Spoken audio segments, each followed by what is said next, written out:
Hello friends, I am Prince and welcome to Magnet Brains. तो हम basically class 10th में maths का अपना फोर्थ चैप्टर क्वाड्रेटिक की क्वेश्चंस देख रहे थे सर। और हमारा जो लास्ट लेक्चर था वो अगेन बहुत ज्यादा इंपॉर्टेंट और क्रूशियल लेक्चर था। क्या क्या डिस्कस किया था सर लास्ट लेक्चर में?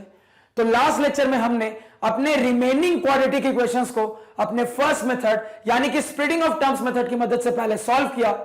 उसके बाद हम अपने सेकंड मेथड के कंसेप्ट को रिवाइज किए थे सर, यानी कि कंप्लीटिंग द स्क्वायर मेथड कैसे काम करता है उस पर बात की।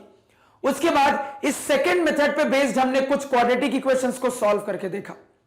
अब मैंने आपको लास्ट लेक्चर में बहुत सारा होमवर्क भी दिया था, तो अगेन उम्मीद कर सकता हूं सारे स्टूडेंट्स ने होमवर्क को कंप्लीट किया होगा। अब ये तो पूरी कहानी होगी सर लास्ट लेक्चर की। इस लेक्चर में हम क्या करेंगे, तो इस लेक्चर के अंदर अपने इसी सेकंड मेथड यानी कि कंप्लीटिंग द स्क्वायर मेथड पे बेस्ड कुछ और क्वाड्रेटिक इक्वेशंस को सॉल्व करते हैं। उसके बाद अपने थर्ड और फाइनल मेथड यानी कि क्वाड्रेटिक फॉर्मूला पे चले जाएंगे और उस पे बेस्ड क्वाड्रेटिक इक्वेशंस को सॉल्व करेंगे सर। तो यहां पे अपने लेक्चर को इस शानदार सवाल के साथ स्टार्ट करते हैं सर। क्या है यहां पे सवाल? तो ये रहा सर हमारे लेक्चर का पहला सवाल। सवाल यहां पे क्या कह रहा है, तो मुझे एक क्वाड्रेटिक इक्वेशन गिवन है और मुझे कहा जा रहा है कि आप कंप्लीटिंग द स्क्वायर मेथड लगाकर इस क्वाड्रेटिक इक्वेशन के दोनों रूट्स को फाइंड आउट करो। लेकिन ये वाली बात सवाल आपको डायरेक्टली नहीं कह रहा, ये वाली बात सवाल आपको इनडायरेक्टली कह रहा है सर, घुमा के कह रहा है। कैसे? लैंग्वेज से समझते हैं। तो by using the method of completing the square show that this quadratic equation has no real roots. अब देखो यहां पे लैंग्वेज में मुझे क्या कहा गया है, मुझे यहां पे कहा जा रहा है सर कि आप कंप्लीटिंग द स्क्वायर मेथड लगाकर यह प्रूव करके दिखाओ कि इस क्वाड्रेटिक इक्वेशन के जो दो रूट्स आएंगे सर, वो दो रूट्स कभी भी रियल नहीं हो सकते। आप कंप्लीटिंग द स्क्वायर मेथड लगाकर यह प्रूव करके दिखाओ कि इस क्वाड्रेटिक इक्वेशन के जो दो रूट्स निकल कर आएंगे वो कभी भी रियल नहीं हो सकते सर। यही मुझे प्रूव करना है। नहीं कर सकते सर? बिल्कुल कर सकते हैं। कैसे सोचेंगे? तो सवाल के लैंग्वेज को पढ़ के समझ में आ गया सर कि मेरे क्वाड्रेटिक इक्वेशन के जो दो रूट्स आएंगे वो कभी भी रियल नहीं हो सकते। इसका क्या मतलब है सर? क्योंकि मुझे बहुत अच्छे से पता है कि मेरे क्वाड्रेटिक इक्वेशन के एग्जैक्टली दो रूट आते हैं। अब ये दो रूट अगर रियल नहीं होंगे सर, यानी कि यहां से पता लग रहा है कि मेरे दोनों के दोनों रूट इमेजिनरी होंगे सर, मेरे दोनों के दोनों रूट कॉम्प्लेक्स रूट्स होंगे सर। तो क्या करना पड़ेगा?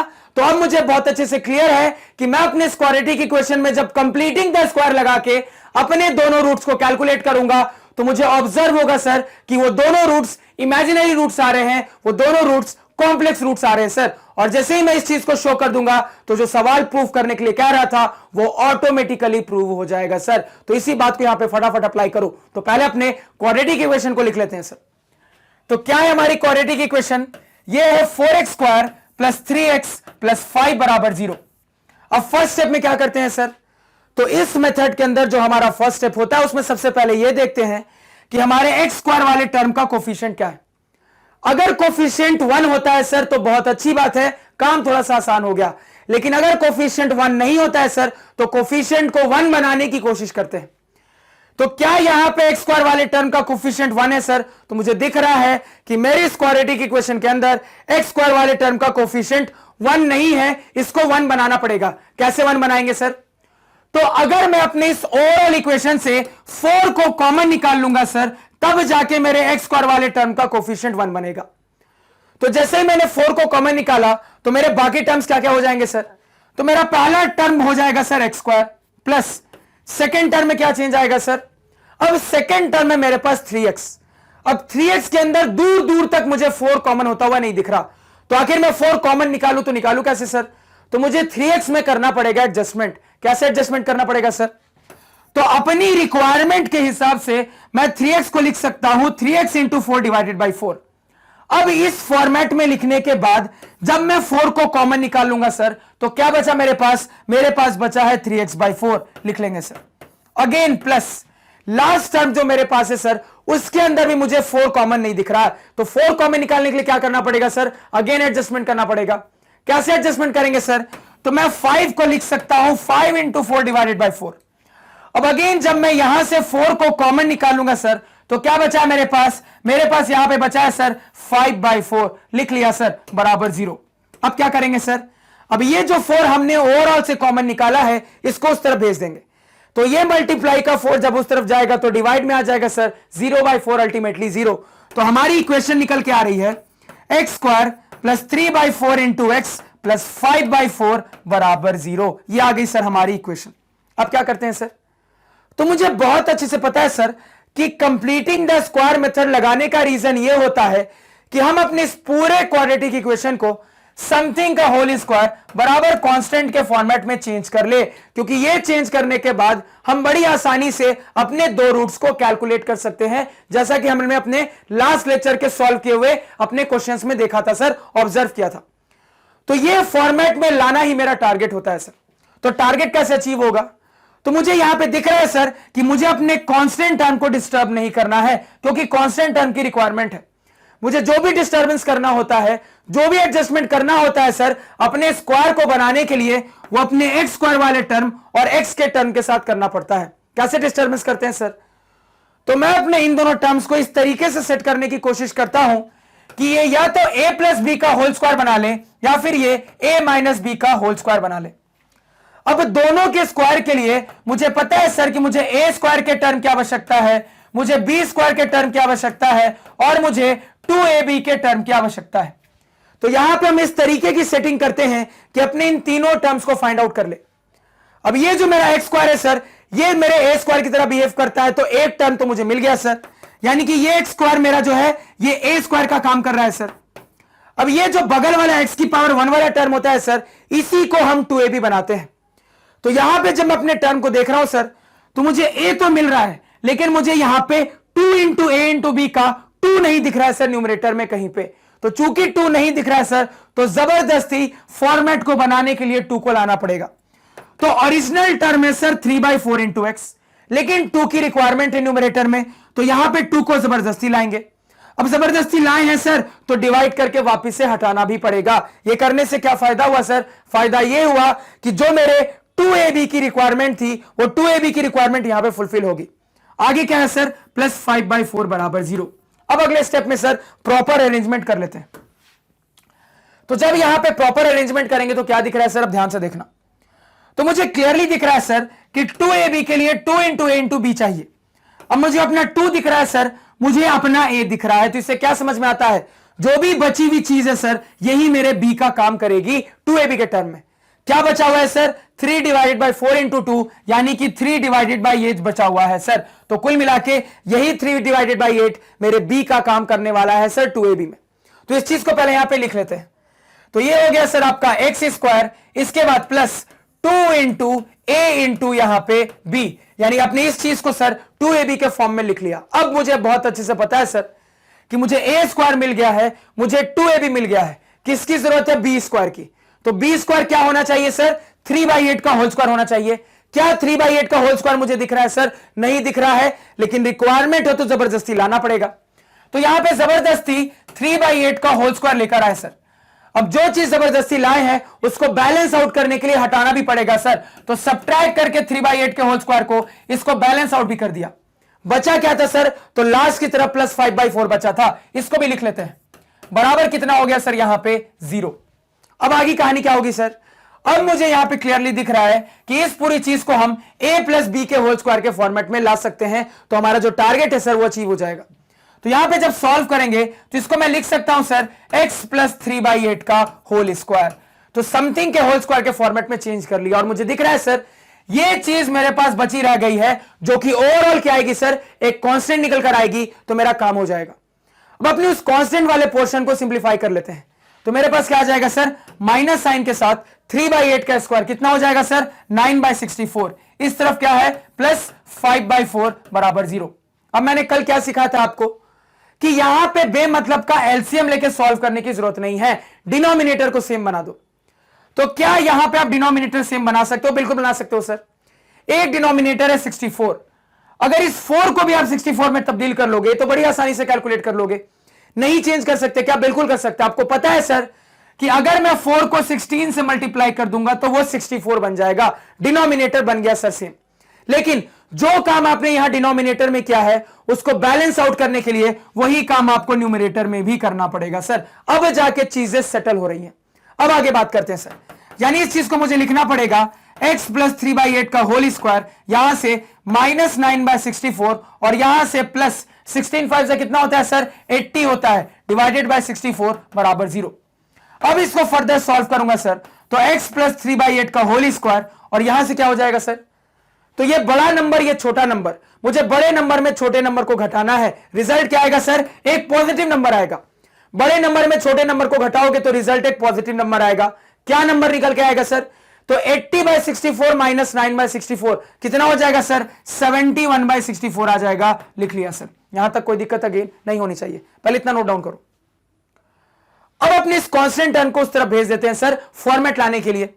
तो उस तरफ भेजेंगे तो मेरे पास आ जाएगा x प्लस 3/8 का होल स्क्वायर बराबर, प्लस साइन उस तरफ जाएगा तो माइनस साइन में कन्वर्ट हो जाएगा, यानी -71/64 सर। यानी कि जो फॉर्मेट की रिक्वायरमेंट थी वो फॉर्मेट आ चुकी है। अब बड़ी आसानी से अपने दोनों रूट्स निकाल लेंगे। पहले इतना पूरा नोट डाउन करो।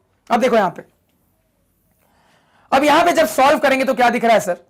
तो यहां पे सॉल्व करने के लिए मैं लिख सकता हूं x प्लस 3/8 बराबर, प्लस माइनस साइन आ जाएगा सर, और कांस्टेंट टर्म रूट के अंदर बंद हो जाता है। मुझे बहुत अच्छे से अपना ये वाला रूल पता है सर। तो यहां से मेरे पास दो पार्ट आएंगे, एक प्लस साइन के साथ और एक माइनस साइन के साथ, और यही जो 2x की वैल्यू आएगी सर, मेरी इस क्वाड्रेटिक इक्वेशन के दो रूट्स होंगे सर। तो यहां पे जब सॉल्व करेंगे तो क्या कहानी होगी? इस तरफ से मैं लिख सकता हूं सर x प्लस 3/8 बराबर यहां पे रूट अंडर -71/64। इस तरफ मैं लिख सकता हूं सर x प्लस 3/8 बराबर यहां पे माइनस साइन के साथ रूट अंडर -71/64। अब आगे कहानी सर, अगेन इसको सिंप्लीफाई करेंगे तो x प्लस 3/8 बराबर इस चीज को लिख सकता हूं root under -71 divided by root under 64 कितना हो जाएगा सर? 8 लिख लिया। अगेन यही काम यहां पे करो, x प्लस 3/8 बराबर माइनस साइन यहां पे root under -71 divided by denominator में 8 हो जाएगा सर। तो अब x की वैल्यू निकाल लो। तो प्लस 3/8 को उस तरफ भेज देंगे, उधर जाके -3/8 बन जाएगा सर। तो मेरे पास आ जाएगा x बराबर -3/8 plus root under -71 divided by 8। और इस तरफ देखो मेरे पास क्या आ जाएगा? तो इस तरफ मेरे पास यहां पे आ जाएगा सर x बराबर -3/8 माइनस साइन के साथ रूट अंडर -71 डिवाइडेड बाई 8। इसको थोड़ा अच्छे से और लिखें सर तो मैं लिख सकता हूं यहां से 8 मेरा एलसीएम हो गया, यहां पे -3 प्लस रूट अंडर -71, और यहां से x की वैल्यू बता दूंगा sir, again LCM 8 -3 minus root under -71। Clear है सर? यहां तक कोई दिक्कत अगेन नहीं होनी चाहिए। तो क्या दिख रहा है सर? हमने अपनी x की दो वैल्यूज निकाल ली, और यही जो 2x की वैल्यूज आई हैं सर, यही 2x की वैल्यूज मेरे इस क्वाड्रेटिक इक्वेशन का रूट्स है। अब मुझे क्लियरली दिख रहा है सर कि ये जो मेरे रूट्स आ रहे हैं सर, ये कॉम्प्लेक्स रूट्स है, ये इमेजिनरी रूट्स है। ऐसा क्यों है सर? क्योंकि मुझे अपनी इस एक्सप्रेशन के अंदर स्क्वायर रूट के अंदर एक नेगेटिव नंबर दिख रहा है, और मैंने आपको सिखाया था कि कहीं पे भी स्क्वायर रूट के अंदर अगर नेगेटिव नंबर आ गया तो तुरंत समझ जाना कि वो एक कॉम्प्लेक्स नंबर होता है, वो एक इमेजिनरी नंबर होता है। तो यहां जो मेरे दोनों रूट्स निकल कर आए हैं सर, कैसे आए हैं? इमेजिनरी रूट्स आए हैं। तो बस इसी बात को यहां पे लिख के शो कर देंगे। कैसे? पहले इतना नोट डाउन कर लो। अब देखो यहां पे जो हमसे प्रूफ में पूछा गया था, अब उसके लिए स्टेटमेंट देखो क्या लिखेंगे। तो यहां पे हम लिखेंगे by observing the roots, by observing the roots we clearly see that the roots are not real. See that the roots are not real, comma they are complex roots. They are complex roots, या फिर लिख लो they are imaginary roots। यानी जो बात मुझे prove करनी थी sir, वो मैंने यहां पे लिख के बता दी कि अपने रूट्स को देखकर मुझे क्लियरली ऑब्जर्व हो रहा है कि मेरे रूट्स रियल नहीं है सर, वो कॉम्प्लेक्स रूट्स है, वो इमेजिनरी रूट्स है। बस इसी बात को यहां पे लिख के बता दिया। अगेन 2 नंबर या 3 नंबर के लिए एक अच्छा सवाल, नोट डाउन करो। नेक्स्ट सवाल पे आते हैं सर। यहां पे अब देखो नेक्स्ट सवाल यहां पे क्या कह रहा है। तो ये रहा सर हमारा नेक्स्ट सवाल, find the roots of the following quadratic equation by method of completing the square. अब देखो हमने सर इस वैरायटी के क्वाड्रेटिक इक्वेशन का रूट्स बहुत अच्छे से निकाला था। हमने सर इस वैरायटी के क्वाड्रेटिक इक्वेशन का रूट्स बहुत अच्छे से निकाला था पहले मेथड की मदद से। क्या था पहला method sir? Splitting of terms method. अब मुझे अपने इसी वैरायटी के रूट को निकालना है, किसके मेथड से सर? कंप्लीटिंग द स्क्वायर के मेथड से। अब ये वैरायटी क्या होती है सर? तो इस वैरायटी के अंदर हम ऑब्जर्व करते हैं कि हमारे जो क्वाड्रेटिक इक्वेशन होते हैं, उस क्वाड्रेटिक इक्वेशन के अंदर कोफिशिएंट्स की जगह पे मुझे कुछ अननोन कांस्टेंट a और b का इस्तेमाल दिखता है। जहां पे अलजेब्रा का खूब यूज होता है, तो दिमाग को खुला रख के हमें इस टाइप के क्वाड्रेटिक इक्वेशन के रूट्स को निकालना पड़ता है सर। तो अगेन कंप्लीटिंग द स्क्वायर का तरीका जानते हैं सर, फटाफट अप्लाई करते हैं। तो हमारी क्वाड्रेटिक इक्वेशन यहां पे है 4x square minus 4bx minus A square minus B square बराबर यहां पे 0। तो किस तरीके से स्टार्ट करते हैं सर? सबसे पहले अपने एक्स स्क्वायर वाले टर्म के कोफिशिएंट को देखते हैं। तो क्लियरली दिख रहा है सर एक्स स्क्वायर वाले टर्म का कोफिशिएंट 1 नहीं है, 1 बनाना पड़ेगा। उसके लिए ओवरऑल इक्वेशन से 4 को कॉमन निकालना पड़ेगा सर। तो 4 को कॉमन निकालते हैं। तो 4 को कॉमन निकालेंगे तो यहां पे हो जाएगा मेरे पास एक्स स्क्वायर माइनस, अब यहां ध्यान देना, अब मेरे पास ये जो नेक्स्ट टर्म है सर ये 4 इंटू बी इंटू एक्स है। अब इसके अंदर ऑलरेडी मुझे 4 दिख रहा है, तो चूंकि 4 दिख रहा है तो कुछ भी अलग से स्पेशल अरेंजमेंट करने की जरूरत नहीं है सर। मुझे यहां पे 4 ऑलरेडी दिख रहा है तो कुछ भी स्पेशल अरेंजमेंट करने की जरूरत नहीं है। सिंपली 4 को कॉमन निकालूंगा, क्या बचेगा सर? bx बचेगा, लिख लिया। आगे क्या है सर? Minus sign. अब मेरा नेक्स्ट टर्म है sir A square minus B square, और इस कांस्टेंट टर्म के अंदर मुझे दूर दूर तक 4 कॉमन होता हुआ नहीं दिख रहा है। तो यहां से 4 को अगर मुझे कॉमन निकालना है तो इसमें स्पेशल अरेंजमेंट करना पड़ेगा सर। कैसे अरेंजमेंट करेंगे? तो इसको मैं लिख सकता हूं A square minus B square into 4 divided by 4। अब जब मैं इसको इस फॉर्मेट में लिख लूंगा तब मैं 4 को यहां से कॉमन निकाल सकता हूं। क्या बचाएगा सर मेरे पास? मेरे पास यहां से बचेगा A square minus B square divided by 4। यही मेरे पास यहां पे बचा रह जाएगा सर, बराबर यहां पे 0। लिख लिया सर। अब ये जो 4 हमने कॉमन निकाला था सर ओवरऑल से, इसको उस तरफ भेज देंगे तो 0/4 0 हो जाएगा। मेरे पास यहां पे आ जाएगी X square minus B X, यहां से माइनस साइन के साथ A square minus B square divided by 4 बराबर 0। अब क्या करते हैं सर? तो आगे कहानी बहुत अच्छे से जानते हो। कांस्टेंट टर्म के साथ कोई डिस्टर्बेंस नहीं, जो भी डिस्टर्बेंस हो इन दोनों टर्म्स के साथ, और इसको हम ए प्लस बी का होल स्क्वायर या ए माइनस बी का होल स्क्वायर पे सेट करने की कोशिश करते हैं, जहां पे एक्स स्क्वायर आपके ए स्क्वायर का काम कर रहा है और ये एक्स की पावर 1 वाला टर्म मेरे 2ab का टर्म बनने वाला है सर। अप्लाई करो कंसेप्ट को। तो यहां से ये तो मेरे ए स्क्वायर का काम कर रहा है सर, कोई दिक्कत नहीं है। अब मेरी बात ध्यान से सुनना, माइनस बी इंटू एक्स। अब मुझे पता है सर इसको मुझे 2ab के फॉर्म में चेंज करना है। अब 2ab का फॉर्म, या फिर ऐसा समझो 2pq का फॉर्म। अब 2pq के फॉर्म में मुझे क्या यहां पे कहीं 2 दिख रहा है सर? 2 नहीं दिख रहा है तो 2 लाना पड़ेगा। अब 2 जबरदस्ती लाए हो तो हटाना भी पड़ेगा सर। तो जो मुझे 2 की रिक्वायरमेंट थी वो फुलफिल होगी सर, और p तो ऑलरेडी यहां पे है, तो क्या यहां पे आप q को फाइंड आउट नहीं कर सकते? बिल्कुल कर सकते हो सर। तो अगर मैं इसको यहां पे 2pq के फॉर्म से कंपेयर करूं तो क्या दिख रहा है सर? मुझे यहां पे क्लियरली ऑब्जर्व हो रहा है कि ये रहा मेरा 2, उसके बाद ये रहा मेरा p वाला टर्म, यानी कि जो भी बचा रह गया सर वो मेरे q का काम करेगा। तो यहां से कह सकता हूं सर कि ये जो मेरा बचा रह गया है b/2, यही मेरे 2pq में q का काम करने वाला है सर। अब आगे की कहानी क्या है सर?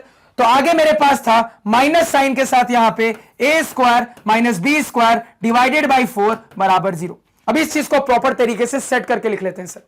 तो यहां पे सेट करके लिखेंगे तो क्या कहानी हो जाएगी? तो यहां पे मेरे पास आ जाएगा सर एक्स का स्क्वायर, इसके बाद आगे क्या है? माइनस 2 इंटू यहां पे p और इंटू यहां पे q वाला टर्म, जो कि हमने कैलकुलेट कर लिया है b/2 है। अब मुझे बहुत अच्छे से पता है सर कि अगर मुझे p स्क्वायर 2pq चाहिए तो एक q स्क्वायर भी चाहिए। अब q का काम कौन कर रहा है सर? b/2, यानी कि q स्क्वायर क्या हो जाएगा सर? b/2 का होल स्क्वायर। क्या आपको यहां पे b/2 का होल स्क्वायर अभी डायरेक्टली दिख रहा है सर? तो अभी ये बहुत कॉम्प्लेक्स चीज है, इसको डिस्टर्ब नहीं करेंगे। तो अभी डायरेक्टली मुझे यहां पे b/2 का होल स्क्वायर नहीं दिख रहा है, तो जबरदस्ती लाएंगे। तो जबरदस्ती यहां पे लाएंगे सर, तो प्लस साइन के साथ b/2 के होल स्क्वायर को लेकर आ गए। अब जो चीज जबरदस्ती लाई है सर उसको हटाना भी पड़ेगा, तो यहां पे कर दिया हमने माइनस b/2 का होल स्क्वायर। क्लियर है? अब जाके ये चीज बैलेंस आउट हो गई और मेरे पास क्या बचा रह गया सर? ये बचा रह गया, यानी कि माइनस साइन के साथ यहां पे A square minus B square divided by denominator में 4 बराबर 0। ये मेरे पास अपनी इक्वेशन आ रही है सर। अब मुझे यहां पे क्लियरली दिख रहा है सर कि इस पूरी चीज को मैं समथिंग के होल स्क्वायर में चेंज कर लूंगा, बची हुई चीज पूरे कांस्टेंट की तरह बिहेव करेगी और मेरा जो फॉर्मेट है वो फॉर्मेट आ जाएगा सर। अप्लाई करो यहां पे। तो यहां पे मेरे पास क्या, ध्यान से देखना, तो मेरे पास यहां पे p स्क्वायर है सर, 2pq है, मेरे पास q स्क्वायर है, कुल मिला के p square minus 2pq plus q square किसका फॉर्मूला होता है सर? p माइनस q के होल स्क्वायर का। अब आप कहोगे सर आप तो ab में बताते थे, pq में क्यों बताने लगे? इसलिए बताने लगे सर क्योंकि सवाल ने ऑलरेडी a और b का इस्तेमाल कर लिया है। तो मैं भी अगर a और b के टर्म में अभी आपको बताऊंगा तो आपको कंफ्यूजन हो सकता है, इसी वजह से मैंने अपने फॉर्मेट में थोड़ा सा चेंज कर लिया। चूंकि सवाल a और b का इस्तेमाल कर रहा है, इसी वजह से मैं अब फॉर्मूला बताने के लिए a b का इस्तेमाल नहीं कर रहा, मैं pq का इस्तेमाल कर रहा हूं और उसी के टर्म्स में बात कर रहा हूं। तो इस पूरी चीज को मैं लिख सकता हूं सर p माइनस क्यू के होल स्क्वायर का फॉर्म। तो p का काम कौन कर रहा है सर, x कर रहा है। q का काम कौन कर रहा है, b/2। तो p माइनस क्यू का होल स्क्वायर बना लिया सर इसको। आगे क्या बचा है, तो माइनस b/2 का यहां से होल स्क्वायर और उसके बाद अगेन माइनस साइन के साथ a square minus b square divided by 4 बराबर 0 लिख लिया सर। अब अपने कांस्टेंट टर्म को यहां पे सिंपलीफाई कर लेंगे। अब मेरी बात यहां ध्यान से सुनना, आप कहोगे सर कि जब आपको यहां पे क्यू स्क्वायर वाले टर्म की रिक्वायरमेंट थी, यानी कि क्यू स्क्वायर क्या हो जाएगा, b/2 का स्क्वायर, यानी कि b square by 4। Sir b square by 4 तो मुझे आगे दिख रहा है, तो आपने यहां से क्यों नहीं लिया, इसका रीजन बताता हूं, इंपॉर्टेंट है, ध्यान से सुनना।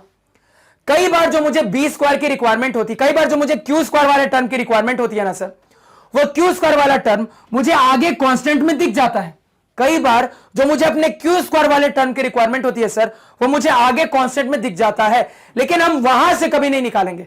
हम तो यही मान के चलेंगे कि हमें नहीं दिखा और उसी हिसाब से आगे बढ़ेंगे, क्योंकि कई बार जब आप वहां से अपने क्यू स्क्वायर वाले टर्म को ढूंढ के निकालने की कोशिश करते हो ना, तो साइनों में गड़बड़ी कर देते हो, चीजों को लिखने में गड़बड़ी कर देते हो। तो सेफ रहने का सबसे अच्छा तरीका यह है कि आपको दिखे या ना दिखे, आप तो हमेशा यही मान के चलना कि क्यू स्क्वायर नहीं है।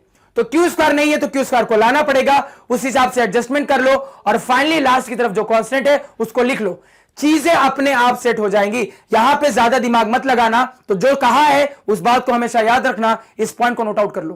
क्या नोट करोगे सर, कि आपको क्यू स्क्वायर का टर्म दिखे या ना दिखे आगे, आपको तो यही मानना है कि मुझे नहीं दिखा है और उसी हिसाब से हमेशा आगे बढ़ना है, क्योंकि ज्यादा दिमाग लगाओगे तो यहां पे चीजें गलत हो जाती है। ये क्लियर हो गया सर। अब आ जाते हैं ओरिजिनल सवाल पे। यहां पे अब यहां से हमारा नेक्स्ट स्टेप क्या हो जाएगा सर, तो यहां से हो जाएगा x माइनस b/2 का होल स्क्वायर और उसके बाद इस पोर्शन को सिंप्लीफाई करते हैं सर। तो ध्यान से सिंप्लीफाई करेंगे, इसको जब सॉल्व करेंगे सर तो ये हो जाएगा minus b square divided by 4। इसको सॉल्व करेंगे तो ध्यान से देखना सर, यहां पे मैं लिख सकता हूं माइनस साइन है, ब्रैकेट के अंदर यहां पे क्या हो जाएगा सर, तो a square minus b square by 4 को मैं चाहूं सर तो अलग अलग a square by 4 minus b square by 4 लिख सकता हूं क्या, बिल्कुल लिख सकता हूं सर इस तरीके से। और उसके बाद क्या हो जाएगा सर 0। अब डायरेक्टली एक ही स्टेप में इतने पूरे पोर्शन को हम सॉल्व कर लेंगे। तो ध्यान से देखना, तो यहां पे जब सॉल्व करोगे तो क्या दिख रहा है सर, ये यहां से है मेरा माइनस b स्क्वायर बाई 4, आगे minus plus minus a square by 4, आगे minus minus plus b square by 4। तो क्या दिख रहा है सर, आपका plus b square by 4 minus b square by 4 cancel हो गया। क्या बचा है सर आपके पास, आपके पास बचा है माइनस a स्क्वायर बाई 4, यानी ये पूरी कांस्टेंट सिंप्लीफाई होने के बाद माइनस a स्क्वायर बाई 4 दे रही है सर। इसको अपने नेक्स्ट स्टेप में लिख लेंगे कि ये सिंप्लीफाई होके माइनस a स्क्वायर बाई 4 दे रही है सर। और यहां से एज इट इज उतार लेते हैं x माइनस b/2 का होल स्क्वायर और यहां से बराबर 0। यहां तक कोई दिक्कत अगेन नहीं होनी चाहिए, नोट डाउन करो। अब देखो यहां पे, अब जब हम यहां पे बात करेंगे तो क्या हो जाएगा, तो यहां पे इस माइनस a स्क्वायर वाले 4 टर्म को उस तरफ भेज दो सर। तो जब हम भेजेंगे तो हमारे पास निकल के आ जाएगा x माइनस b/2 का होल स्क्वायर बराबर इस तरफ कितना हो जाएगा सर, a स्क्वायर बाई 4। अब मेरे पास क्या हो गया सर, वो जो मेरा फॉर्मेट होता है ना, समथिंग का होल स्क्वायर बराबर कांस्टेंट, वो फॉर्मेट आ चुका है। बड़ी आसानी से चीजों को अब सॉल्व करके अपने x की दो वैल्यूज हम निकाल सकते हैं। तो अप्लाई करो और सॉल्व करो। तो यहां से मैं डायरेक्टली लिख दूंगा x माइनस b/2 बराबर प्लस माइनस साइन के साथ ये जो कांस्टेंट होता है सर रूट के अंदर आ जाता है, यानी कि a square by 4। Further solve करेंगे सर तो ये बन जाएगा x माइनस b/2 बराबर प्लस माइनस साइन के साथ रूट अंडर a स्क्वायर कितना हो जाएगा sir a divided by root under 4 कितना हो जाएगा 2। अब यहां से आगे बढ़ते हैं सर, तो एक प्लस वाले साइन के साथ सॉल्व होगा, एक माइनस वाले साइन के साथ सॉल्व होगा। सॉल्व करते हैं सर, तो यहां से सबसे पहले x माइनस b/2 बराबर इस तरफ प्लस साइन वाला ले लेते हैं और इस तरफ लिख लेंगे x माइनस b/2 बराबर माइनस साइन वाला ले लेते हैं। ले लिया सर। अब इस माइनस b/2 को उस तरफ भेज देते हैं, तो मेरे पास आ जाएगा x बराबर यहां पे b/2 और यहां पे प्लस a/2 और यहां से आ जाएगा सर x बराबर b/2 माइनस a/2। यहां तक कोई दिक्कत नहीं होनी चाहिए। तो इसको और प्रॉपर तरीके से लिखें सर तो हम यहां से लिख सकते हैं, नोट कर लो इसको। तो यहां से हम लिख सकते हैं सर, एक x की मेरी वैल्यू निकल के आ रही है b प्लस a/2 और दूसरे x की वैल्यू निकल के आ रही है सर आपकी b माइनस a/2। फटाफट नोट डाउन करो। तो यहां पे कंप्लीटिंग द स्क्वायर मेथड की मदद से हमने अपने इस क्वाड्रेटिक इक्वेशन के दोनों रूट्स को कैलकुलेट कर लिया सर। क्लियर है? इसको समझने में कोई दिक्कत अगेन नहीं होनी चाहिए। नेक्स्ट सवाल पे आते हैं सर। अब देखो नेक्स्ट सवाल यहां क्या कह रहा है, ये रहा सर हमारा नेक्स्ट सवाल। अगेन सवाल में मुझे क्या दिख रहा है, तो एक क्वाड्रेटिक इक्वेशन है जिसको कंप्लीटिंग द स्क्वायर से सॉल्व करना है सर। तो सुनने में ये बात जितनी सिंपल लगी ना, सॉल्व करने में उतनी सिंपल नहीं है। सॉल्व करने में यहां पे लगाना पड़ेगा आपको दिमाग।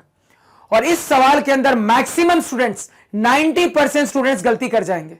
कहां गलती करेंगे उस पर बात करेंगे, गलती क्यों हो रही है उस पर बात करेंगे, सही कैसे करना है उस पर भी बात करेंगे, और पहचानेंगे कैसे सर कि यह एक अलग टाइप का सवाल है जिसमें गलती होती है। तो इन सारी चीजों पे यहां पे बात करेंगे एक एक करके। तो हर चीज यहां पे ध्यान से सुनना। तो सबसे पहले तो सर अपनी क्वाड्रेटिक इक्वेशन के अंदर कंप्लीटिंग द स्क्वायर लगाते हैं और ऑब्जर्व करते हैं क्या क्या इंटरेस्टिंग दिख रहा है। तो पहले अपनी इक्वेशन को लिख लेते हैं सर। तो इक्वेशन है एक्स स्क्वायर माइनस ब्रैकेट के अंदर √3 + 1 × x प्लस √3 = 0। तो सबसे पहले क्या करते हैं, तो अपने एक्स स्क्वायर वाले टर्म के कोफिशिएंट को देखते हैं, जो कि लकीली यहां पे ऑलरेडी 1 दिख रहा है सर। तो अब चूंकि ऑलरेडी यहां पे कोफिशिएंट 1 है तो थोड़ी सी मेहनत से हम बच गए सर। अब आगे की कहानी क्या होती है सर, तो मुझे पता है कि हम अपने क्वाड्रेटिक इक्वेशन को समथिंग का होल स्क्वायर बराबर कांस्टेंट के फॉर्म में चेंज करने की कोशिश करते हैं, क्योंकि यहां से रूट्स निकालना बहुत आसान होता है। अब इस फॉर्मेट में इसको सेट करने के लिए मुझे पता है सर कांस्टेंट टर्म के साथ कोई डिस्टर्बेंस नहीं होता, किसी भी तरह का डिस्टर्बेंस कांस्टेंट टर्म पे नहीं करेंगे। हम जो भी डिस्टर्बेंस, जो भी अरेंजमेंट करते हैं सर, वो अपने एक्स स्क्वायर वाले टर्म और एक्स के पावर 1 वाले टर्म के साथ करते हैं। और किस टाइप की डिस्टर्बेंस करते हैं सर, तो डिस्टर्बेंस ऐसी होती है कि इन टर्म्स की मदद से या तो हम a + b का होल स्क्वायर या तो a - b के होल स्क्वायर को बनाने की कोशिश करते हैं सर। अब a + b का होल स्क्वायर हो या फिर a - b का होल स्क्वायर हो, इसको बनाने के लिए आपके पास a स्क्वायर होना चाहिए, आपके पास 2ab होना चाहिए, आपके पास b स्क्वायर होना चाहिए सर। अब जैसे ही वापस अपनी इक्वेशन को कंपेयर करेंगे तो मुझे दिख रहा है सर a स्क्वायर तो मेरे सामने है, यही x स्क्वायर मेरे a स्क्वायर की तरह बिहेव कर रहा है। पूरा खेल होता है सर 2ab का, क्योंकि चीजों को हम 2ab में ही सेट करते हैं। और मुझे बहुत अच्छे से पता है सर कि मेरा जो x का पावर 1 वाला टर्म होता है वही 2ab में सेट होता है। तो अपने x की पावर 1 वाले टर्म को थोड़ा लिख लेते हैं और 2ab में सेट करने की कोशिश करते हैं सर।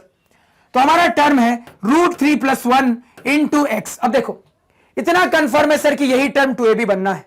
अब मुझे a तो दिख रहा है सर, लेकिन मुझे 2 नहीं दिख रहा है, तो 2 की रिक्वायरमेंट है, तो 2 को लाना पड़ेगा सर। ले आए जबरदस्ती।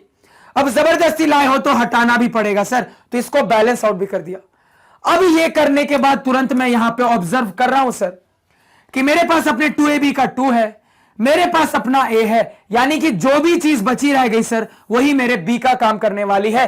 तो आपने यहां पे b क्या होगा वो क्लियर कर लिया सर। b क्या होगा, तो आपका b हो जाएगा √3 + 1 / 2। यहां तक समझ में कोई दिक्कत अगेन नहीं होनी चाहिए। अब देखो आगे, तो फाइनली मेरे पास क्या था सर, प्लस √3 = 0। अब इसको प्रॉपर तरीके से लिखते हैं सर। तो यहां पे मैं लिख दूंगा एक्स स्क्वायर माइनस, इसको 2ab के फॉर्म में लिखते हैं सर, तो 2 × a × b कितना हो गया आपका √3 + 1 / 2। तो प्रॉपरली 2ab के फॉर्म में लिख दिया सर। अब मुझे यह भी पता है कि होल स्क्वायर बनाने के लिए सिर्फ और सिर्फ a स्क्वायर और 2ab से काम नहीं चलेगा, b स्क्वायर भी चाहिए सर। अब b स्क्वायर क्या हो जाएगा, b स्क्वायर हो जाएगा √3 + 1 / 2 का होल स्क्वायर। ये आपको दिख रहा है क्या सर, नहीं दिख रहा है, तो जबरदस्ती लाना पड़ेगा। तो जबरदस्ती इस टर्म को लेकर आएंगे, तो प्लस यहां पे √3 + 1 / 2 का होल स्क्वायर। तो अपना b स्क्वायर का टर्म रिक्वायरमेंट के हिसाब से लेकर आगे सर। अब ये चीज पहले से तो थी नहीं, आप जबरदस्ती लाए हो, तो इसको बैलेंस आउट भी करना पड़ेगा सर। तो इसको हमने यहां पे बैलेंस आउट भी कर दिया और फाइनली क्या बचा है, प्लस √3 = 0 लिख लिया सर। यहां तक कोई समस्या नहीं होनी चाहिए। अब मुझे पता है सर कि यही पूरी चीज मिलकर मेरा a - b का होल स्क्वायर बनेगी। क्यों, मेरे पास a स्क्वायर का टर्म है, मेरे पास -2ab का टर्म है, मेरे पास b स्क्वायर का टर्म है सर। तो यहां से मैं a - b का होल स्क्वायर क्रिएट कर सकता हूं। तो क्या हो जाएगा सर, a - b का काम कौन कर रहा है, लिख लिया। तो ये हमने यहां पे बना लिया है सर a - b का होल स्क्वायर।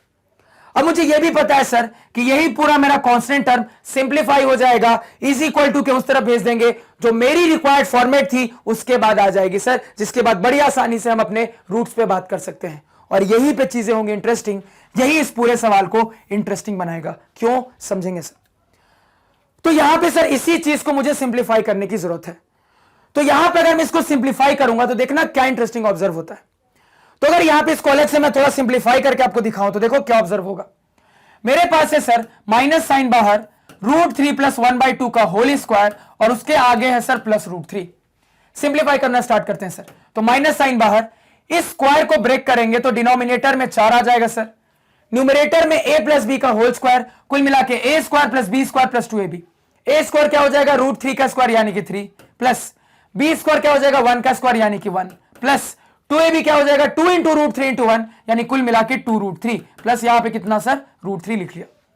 अब यहां पे प्रॉपरली एलसीएम लेते हैं सर। तो एलसीएम लेंगे तो क्या दिख रहा है, एलसीएम मेरा 4 हो जाएगा सर। यहां पे ये टर्म का न्यूमरेटर तो एज इट इज रहेगा, माइनस साइन कॉमन में, यहां पे ध्यान देना मेरी बात को। 3 प्लस 1 अंदर कितना हो गया सर 4 प्लस यहां पे 2√3, तो यहां से ये वाला पार्ट लिख लिया। वहां भी क्या हो जाएगा, तो यहां हो जाएगा सर प्लस साइन के साथ 4√3, इसको भी लिख लिया सर। फर्दर सिंप्लीफाई करते हैं, तो जब फर्दर सिंप्लीफाई करेंगे सर तो डिनोमिनेटर में है 4, न्यूमरेटर में ब्रैकेट को खोलो तो माइनस प्लस माइनस 4 हो गया, माइनस प्लस माइनस यहां पे 2√3 हो गया प्लस यहां पे 4√3 हो गया सर। तो 4√3 माइनस 2√3 कितना बचा सर 2√3 बचा, कितना बचा प्लस 2√3 बचा सर। और यहां से पहले से मेरे पास -4 है डिवाइडेड बाय 4, ये निकल के आ गया है सर। यानी ये पूरी चीज सिंप्लीफाई होने के बाद ये निकल के आ रही है। अब मेरी बात फिर से ध्यान से सुनना, अगर यहां से ओवरऑल में मैं माइनस साइन को कॉमन ले लूंगा तो क्या आ जाएगा सर, माइनस कॉमन लिया, यहां पे हो जाएगा 4 माइनस 2√3 डिवाइडेड बाय 4, यही हो जाएगा। अब यहां पे बात को थोड़ा समझना, ध्यान से समझना। जब मैं अपना फॉर्मेट क्रिएट करूंगा तो इस पूरी चीज के बदले ये आया है, अब इस पूरी चीज को इज इक्वल टू को उस तरफ भेज दूंगा, तो जब उस तरफ जाएगा सर तो ये माइनस साइन जो हमने कॉमन लिया था वो प्लस में कन्वर्ट हो जाएगा। अल्टीमेटली इज इक्वल टू के दूसरे साइड मेरे पास बस इतना टर्म बचेगा सर। सही बात है। अब देखो, अब आपको बहुत अच्छे से पता है सर कि आप नेक्स्ट स्टेप में क्या करते। तो जब आपके पास इज इक्वल टू के उस तरफ बस ये वाला टर्म बचता 4 माइनस 2√3 डिवाइडेड बाई 4, तो यहां से आप क्या करते सर, आपको पता है आप लिखते x माइनस √3 प्लस 1/2, आप लिखते सर यहां से x minus √3 plus 1/2, this is equal to, ध्यान देना, प्लस माइनस साइन के साथ ये पूरी चीज स्क्वायर रूट के अंदर आप लिखते सर, यहां से स्क्वायर हटा देते, दिस बराबर प्लस माइनस साइन के साथ ये पूरी चीज स्क्वायर रूट के अंदर जो कि है 4 माइनस 2√3 डिवाइडेड बाई 4। क्या इंटरेस्टिंग ऑब्जर्व हुआ। अब ये जो चीज राइट साइड यहां पे आई है ना सर, यही इंटरेस्टिंग बनाती है सवाल को। अब क्या रहा है थोड़ा समझना। अभी तक आपने बहुत सारे क्वाड्रेटिक इक्वेशन को सॉल्व कर लिया, सही बात है। अब देखो, इतने सारे क्वाड्रेटिक इक्वेशन को सॉल्व करने के बाद कभी भी कोई ऐसी सिचुएशन आपने देखी जहां पे आपने रूट निकाला और आपको ऑब्जर्व हो रहा हो कि एक स्क्वायर रूट के अंदर एक और स्क्वायर रूट है। अभी तक इतने सारे सवाल बनाए, कहीं पे भी आपको दिखा क्या कि हमारे रूट के आंसर में एक स्क्वायर रूट के अंदर दूसरा स्क्वायर रूट है, नहीं ऑब्जर्व हुआ। लेकिन यहां निकल के आ गया सर, तो कुछ ऐसा दिखा जो कि अभी तक हमें नहीं दिखा था। तो पहले तो इस पॉइंट को नोट डाउन करो, क्या कि अपने रिजल्ट में मुझे दिख रहा है सर स्क्वायर रूट के अंदर एक और स्क्वायर रूट वाला टर्म आ रहा है। तो देखो यहां पे मैक्सिमम स्टूडेंट क्या करेंगे, ऑब्वियस सी बात है सर, आपने ये आंसर निकाल लिया, आंसर में कोई गलती नहीं है, बिल्कुल सही आंसर है, आंसर आपने निकाल भी लिया। आगे आप क्या करते सर, तो इस पूरी चीज को उस तरफ भेज देते, प्लस साइन के साथ ये पूरी चीज एक आंसर बना देती, माइनस साइन के साथ ये पूरी चीज दूसरा आंसर बना देती, आप तुरंत अपने दोनों रूट्स को बता देते क्या होगी क्वाड्रेटिक इक्वेशन की। तो सब कुछ सही करने के बाद भी आपको बोर्ड एग्जाम में पूरे नंबर नहीं मिलते। अगर 3 नंबर का सवाल रहता तो आपके 1.5 नंबर कट जाते सर।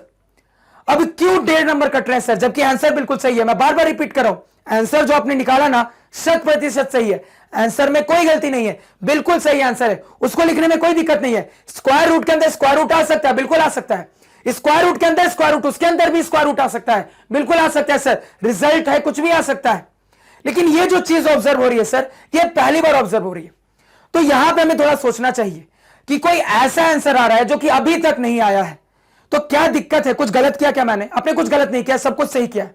अब देखो दिक्कत कहां है, दिक्कत यह है कि अभी आपको रियलाइज नहीं हो रहा है सर, लेकिन एक्चुअली में ये जो पूरी चीज है ना, ये और ज्यादा सिंप्लीफाई हो सकती है। कैसे, वही मेरा टारगेट है। और अभी आपको ऑब्जर्व नहीं हो रहा है सर कि आप इसको फर्दर सिंप्लीफाई कर सकते हो। इसी वजह से एग्जामिनर ने आपके 1.5 नंबर काट लिए, यानी ऑलमोस्ट 50% मार्क्स काट लिए, बस इसलिए क्योंकि आपने अपने आंसर को सिंप्लीफाई नहीं किया है सर। यह आंसर फर्दर सिंप्लीफाई हो सकता है। तो हिंट कैसे मिला कि हम गलत राह पे हैं सर। तो कभी भी अगर आप अपने क्वाड्रेटिक इक्वेशन को एग्जाम में आ जाए, कंप्लीटिंग द स्क्वायर से सॉल्व करना है और आपको कोफिशिएंट में इर्रेशनल नंबर दिखे ना, तो तुरंत सतर्क हो जाना। क्योंकि जब आपको इर्रेशनल नंबर अपने कोफिशिएंट में दिखेंगे ना, तो बड़ा ध्यान लगाना है, आपको हमेशा यह ध्यान में रखना है कि बहुत हाई चांसेस है कि हमारे पास स्क्वायर रूट के अंदर स्क्वायर रूट का टर्म आ जाए। और सर ने कहा था कि स्क्वायर रूट के अंदर स्क्वायर रूट का टर्म लिखने में कोई दिक्कत नहीं है, लेकिन वो सिंप्लीफाइड आंसर नहीं है, वो और ज्यादा सिंप्लीफाई हो सकता है, और उसको जब तक सिंप्लीफाई नहीं करोगे तब तक आपको पूरे नंबर नहीं मिलेंगे। अब ये कैसे सिंप्लीफाई होगा सर, उस पर सोचते हैं, तो ध्यान से सुनना। तो ऑब्वियस सी बात है सर, स्क्वायर रूट के अंदर स्क्वायर रूट यही दिक्कत दे रहा है। तो अगर स्क्वायर रूट नहीं होता तो काम हो जाता। अब देखो सिंप्लीफिकेशन क्या होता है। तो नॉर्मली इस टाइप के स्क्वायर रूट वाले सवालों में आप ऑब्जर्व करोगे सर, कभी भी जब कंप्लीटिंग द स्क्वायर से सॉल्व करने की कोशिश करो और इस पोजीशन पे आ जाओ, तो ये जो अंदर वाली पूरी चीज होती है ना सर, ये जो अंदर वाली पूरी चीज आती है, यही अंदर वाली पूरी चीज किसी चीज का होल स्क्वायर हो जाती है सर। यही अंदर वाली पूरी चीज किसी चीज का होल स्क्वायर बन जाती है सर। तो इससे फायदा क्या होता है? फायदा यह होता है कि अगर ये पूरी अंदर वाली चीज किसी चीज का होल स्क्वायर बन जाएगी और इसके ऊपर लगा है स्क्वायर रूट, तो स्क्वायर और स्क्वायर रूट एक दूसरे के जानी दुश्मन कर देंगे एक दूसरे को खत्म। अब मेरे पास नॉर्मल टाइप का आंसर आने लगेगा, क्योंकि ये जो आंसर है बड़ा नॉर्मल टाइप का आंसर है सर, कि स्क्वायर रूट के अंदर स्क्वायर रूट। इतने सवाल बना लिए, अभी तक तो नहीं दिखा, तो अब कैसे दिख रहा है? इसलिए दिख रहा है क्योंकि इस मेथड से जब आप आगे बढ़ रहे हो तो आप इस पोजीशन पे सोच नहीं पा रहे हो कि ये और ज्यादा सिंप्लीफाई होगा, और यही फंड आपको पकड़ना है कि इसको आपको और ज्यादा सिंप्लीफाई करना है। अब कैसे सिंप्लीफाई करेंगे उस पर सोचेंगे सर, पहले इसको नोट डाउन करो। तो कभी भी अपने आंसर को उस पॉइंट पे मत छोड़ना सर, वो फर्दर सिंप्लीफाई होगा ही होगा। कैसे समझते हैं? इतना क्लियर हुआ? इतना सभी ने नोट कर लिया। देखो क्यों वो फर्दर सिंप्लीफाई होगा। तो जब यहां पे सोचे सर, तो देखो क्या सोच सकता हूं सर, 4 - 2 √3 डिवाइडेड बाई 4 है, और सर बोल रहे हैं कि ये पूरी चीज किसी चीज के होल स्क्वायर में कन्वर्ट होगी। कैसे सर, देखते हैं। तो नीचे तो 4 है, नीचे समझ में आ रहा है सर 2 का स्क्वायर है, चलो नीचे का काम हो गया। ऊपर वाला कैसे सोचेंगे सर? अब ध्यान से मेरी बात को सुनना। तो इस चीज को किसी चीज के होल स्क्वायर में कन्वर्ट करना है। थोड़ा सा सोचा, फिर से जब सोचा हमने तो क्या समझ में आ रहा है, दो टर्म दिख रहे हैं, किसी चीज का होल स्क्वायर बनाना है। तो अगेन वही दिमाग लगाऊंगा। तो इससे थोड़ा सा हिंट मिलता है सर, जरूर ये वाली पूरी चीज समथिंग प्लस समथिंग का होल स्क्वायर या फिर समथिंग माइनस समथिंग के होल स्क्वायर में तब्दील होगी सर। यानी सर की बताई हुई बात के हिसाब से समझ में आ रहा है, दो टर्म्स है और इनकी मदद से समथिंग का होल स्क्वायर बनाना है। तो बहुत बड़ी पॉसिबिलिटी है कि या तो ये a प्लस बी का होल स्क्वायर या तो a माइनस बी के होल स्क्वायर के फॉर्म में जाएगा। अब सवाल है कौन किस में सेट होता है सर, कैसे पहचानेंगे? तो आपको यहीं पे हिंट मिल जाना चाहिए सर कि ये जो वाली चीज है, ये चीज आपका 2ab का फॉर्म बनाएगी। यहीं पे आपको हिंट मिल जाना चाहिए सर कि ये जो पर्टिकुलर चीज है ये 2ab का फॉर्म बनाएगी। अब देखो इसी को सोचते हुए कैसे दिमाग लगाता हूं।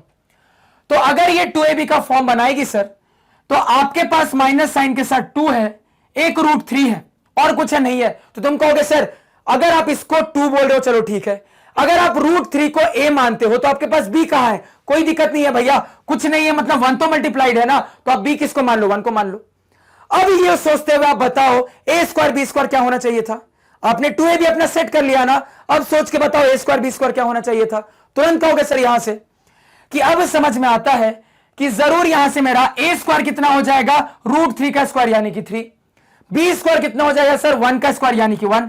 तो मेरे पास चाहिए होगा a square plus b square, और a square plus b square कितना बन जा रहा है सर? 4 बन जा रहा है। 4 क्या नहीं है आपके पास? बिल्कुल है। तो ये जो 4 है सर, ये अपने अंदर a स्क्वायर और b स्क्वायर को छिपा के रखा है। तो ये छिपी हुई चीज का राज बाहर कैसे खुल रहा है सर? तो राज को बाहर खोलने में मदद कर रहा है आपका ये 2ab का टर्म। क्योंकि जैसे ही मुझे यहां पे ये उटपटांग टाइप का टर्म दिखा तो इतना तो कंफर्म हो रहा है। देखो कॉमन सेंस से कभी कभी सोचना चाहिए। थोड़ा सा सोचो कि 2√3 को तुम 2√3 को कभी भी किसी चीज का होल स्क्वायर बना सकते हो क्या? नहीं बना सकते हो। यानी इतना कंफर्म है कि ये टर्म a स्क्वायर भी नहीं बन सकता, b स्क्वायर भी नहीं बन सकता। तो अगर ये term a square b square नहीं बन सकता तो क्या बचा सर? 2ab ही बन सकता है। इस तरीके से हमने सोचा। और अगेन यहां पे कह रहा हूं आपको, कोई टीचर ऐसे नहीं बताएगा। ये सारी सोचने की चीजें हैं जो धीरे धीरे प्रैक्टिस से आती हैं। तो कैसे सोचना है ये बहुत इंपॉर्टेंट है कि इतना क्लियर है कि इस पूरी चीज को समथिंग का होल स्क्वायर बनाना है। अब इसमें ये वाला जो पोर्शन है सर 2√3, ये कंफर्म मैं कह सकता हूं कि ये पूरी चीज किसी चीज का होल स्क्वायर या किसी मतलब ये किसी चीज का होल स्क्वायर कभी नहीं बन सकती सर। तो ये अगर किसी चीज का होल स्क्वायर नहीं बन सकती तो ना ये a स्क्वायर पे सेट होगी ना ये b स्क्वायर पे सेट होगी। तो क्या बचा? 2ab ही तो बचा। जितना कंफर्म है ये 2ab पे सेट हो रही है। अब जैसे ही तुमने सोच लिया कि ये चीज 2ab पे सेट हो रही है, तो आपने दिमाग लगा के अपना 2a और b ढूंढ लिया। अब उस 2ab के हिसाब से आपने देखा a स्क्वायर क्या होना चाहिए, b स्क्वायर क्या होना चाहिए, और जब आपने सॉल्व करके देखा तो लकीली पाया कि आपके पास जो दूसरा टर्म था न्यूमरेटर में, उसी में a स्क्वायर और b स्क्वायर एक साथ मिलकर छिपा हुआ था सर। तो मुझे बहुत अच्छे से यहां से क्लियर है सर कि एक्चुअली मैं इस 4 को मैं √3 का स्क्वायर प्लस 1 के स्क्वायर के फॉर्म में लिख सकता हूं। अब मेरे पास a स्क्वायर है, b स्क्वायर है, -2ab है। अब मैं यहां पे इस चीज को बोल सकता हूं सर a माइनस बी का होल स्क्वायर। अब मैं इसको बोल सकता हूं a माइनस बी का होल स्क्वायर, और डिनोमिनेटर में कितना 2 का स्क्वायर। तो अगर इस पूरी चीज को कंबाइन करूं तो ओवरऑल में इसको √3 - 1/2 का होल स्क्वायर कह सकता हूं सर। और ये यहां पे करना जरूरी था, अब जाके आपका आंसर सिंप्लीफाई होगा। ये क्लियर हुआ, इसको समझ में कोई दिक्कत नहीं होनी चाहिए, नोट डाउन करो सर। अब देखो यहां पे इतने पोर्शन को रब कर रहा हूं क्योंकि अभी और भी चीजें बतानी है इंपॉर्टेंट और इंटरेस्टिंग। देखो तो कुल मिला के मेरे पास क्या आ जाएगा सर, तो x minus √3 + 1 divided by 2, x minus √3 + 1 divided by 2 बराबर प्लस माइनस साइन के साथ स्क्वायर रूट के अंदर। अब इस चीज को तुमने सिंप्लीफाई करके देख लिया है, क्या आ रहा है सर, तो ये एक्चुअली में √3 - 1 डिवाइडेड बाई 2 का होल स्क्वायर बन जा रहा है सर। और मुझे बहुत अच्छे से पता है कि स्क्वायर रूट और स्क्वायर एक दूसरे के दुश्मन होते हैं, एक दूसरे को खत्म कर देंगे। तो मेरे पास आ जाएगा x माइनस √3 + 1/2 बराबर यहां पे प्लस माइनस साइन के साथ क्या बचा सर मेरे पास, √3 - 1/2 बचा मेरे पास। अब चीजें सही है सर, अब चीजें बहुत सही है, अब कुछ भी ऊट पटांग से आता हुआ नहीं दिख रहा है, अब प्रॉपर सोल्यूशन निकल कर आएगा, आगे बढ़ सकते हैं। अब एक और इंटरेस्टिंग चीज, इस पॉइंट पे कुछ स्टूडेंट्स ये भी आर्ग्यू करेंगे सर ये मेरे को ऐसा लग रहा है, क्या कहेंगे, मेरे को ऐसा लग रहा है सर कि ये कॉम्प्लेक्स नंबर बनाएगा। कैसे आपने सोच लिया, थोड़ा सा दिमाग लगाओ, ध्यान से सुनना। √3 की वैल्यू कितनी होती है, 1.732, तो 1.73 मैं लेता हूं, 1.73 ठीक है, इंटू कितना है 2, कितना हो गया सर, 3 × 2 = 6, 7 × 2 = 14, यहां 1 2 1 3, 3.46, यानी ये पूरी चीज सॉल्व होकर आ रही है 3.46। आगे क्या है 4, तो अगर 4 में 3.46 को घटाओगे तो ऑब्वियस ही बात है एक पॉजिटिव नंबर आएगा सर। तो यहां भी पॉजिटिव नंबर, नीचे भी पॉजिटिव नंबर, स्क्वायर रूट निकालोगे तो अल्टीमेटली क्या कभी कॉम्प्लेक्स नंबर आएगा, नहीं आएगा सर। कॉम्प्लेक्स नंबर तब आता है अगर स्क्वायर रूट के अंदर नेगेटिव टर्म आता है। तो किसी स्टूडेंट को डाउट हो सकता है यहां पे सर कि बस नेगेटिव साइन दिख गया तो कह देंगे सर हो सकता है कॉम्प्लेक्स नंबर बन जाए। तो ऐसे अंदाजा मत लगाओ, थोड़ा सा दिमाग में सॉल्व करके देखो। तो जब सॉल्व करके देखा तो दिख रहा है सर ओवरऑल रिजल्ट ऊपर पॉजिटिव आ रहा है। तो अगर ओवरऑल ऊपर रिजल्ट पॉजिटिव आ रहा है, नीचे भी पॉजिटिव है सर, तो अल्टीमेटली स्क्वायर रूट के अंदर पॉजिटिव नंबर है, तो कॉम्प्लेक्स नंबर की तो कोई कहानी नहीं है। यानी इतना कंफर्म है रियल रूट ही आना है सर, तो कोई कॉम्प्लेक्स रूट का सोच के कंफ्यूज मत होना, इस बात को भी नोट डाउन कर लो। ये फंडा समझ में आया। अब आ जाते हैं ओरिजिनल पॉइंट पे, अब इसको सॉल्व करके देखते हैं कि रूट्स क्या क्या आ रहे हैं सर। तो अब यहां पे जब फर्दर सॉल्व करेंगे सर तो देखो मुझे क्या दिख रहा है। तो यहां से मैं एक लिख सकता हूं x माइनस √3 + 1 डिवाइडेड बाई 2, और यहां से बराबर प्लस साइन के साथ ले लेंगे तो √3 - 1 यहां पे डिवाइडेड बाई 2 हो जाएगा सर। ये क्लियर हो गया। और एक पार्ट मेरा आ जाएगा x माइनस यहां पे √3 + 1 डिवाइडेड बाई 2 बराबर इस तरफ माइनस साइन के साथ √3 - 1 डिवाइडेड बाई 2 आ जाएगा सर। लिख लिया। अब दोनों को सॉल्व करते हैं। तो यहां से इस टर्म को इधर भेज देंगे, यहां से इस टर्म को इस तरफ भेज देंगे सर। तो मेरे पास आ जाएगा x बराबर माइनस टर्म उस तरफ जाएगा, प्लस में तब्दील हो जाएगा सर। तो √3 + 1 डिवाइडेड बाई 2, और यहां पहले से है sir plus √3 - 1 divided by 2। Clear. Again यहां पे करेंगे, इसको उधर भेज दो सर, तो माइनस उधर जाके प्लस में कन्वर्ट हो जाएगा। तो x बराबर √3 + 1/2, और यहां पहले से है माइनस √3 - 1 डिवाइडेड बाई 2। लिख लिया सर। सॉल्व करते हैं। तो यहां पे जब एलसीएम लेंगे तो एलसीएम 2 हो जाएगा सर। ये हो गया √3 + 1 प्लस यहां से √3 - 1 -1 + 1 गया, √3 + √3 2√3 डिवाइडेड बाई 2 कितना बचा √3। तो हमने निकाल लिया हमारे इस क्वाड्रेटिक इक्वेशन का एक रूट निकल के आ रहा है √3। इसको पहले नोट डाउन करो। अगेन यही काम नीचे करते हैं सर। तो नीचे करेंगे क्या कहानी हो जाएगी, एलसीएम आपका हो गया 2, यहां से √3 + 1 आया सर, यहां से अगेन एलसीएम लेके ब्रैकेट को खोल लेंगे तो minus plus minus √3 minus minus plus यहां पे 1 हो जाएगा सर। तो प्लस √3 माइनस √3 गया, 1 + 1 2, 2 डिवाइडेड बाई 2 1। तो आपने अपना दूसरा रूट निकाल लिया, क्या आया है सर 1 आया है। नोट डाउन कर लो। यहां तक समझ में कोई दिक्कत। अब देखो यहां पे आप सवाल में डायरेक्टली भी सोच सकते थे कि आपका रूट क्या आ रहा है। क्यों, अब देखना क्या दिमाग लगा रहा हूं। बहुत सारी अच्छी अच्छी चीजें सवाल में, ध्यान से सुनना। कल ही मैंने आपको सिखाया था सर कि अगर मैं अपने रूट के बेसिस पे क्वाड्रेटिक इक्वेशन को बनाऊं तो कैसा स्टैंडर्ड फॉर्म आता है सर? तो x square minus sum of roots, उसके बाद प्लस प्रोडक्ट ऑफ रूट्स बराबर 0। और ये डायरेक्टली मुझे इस फॉर्मेट में सेट दिख रहा है sir, x square minus sum of roots plus product of roots, directly ये सेट फॉर्म में दिख रहा है सर।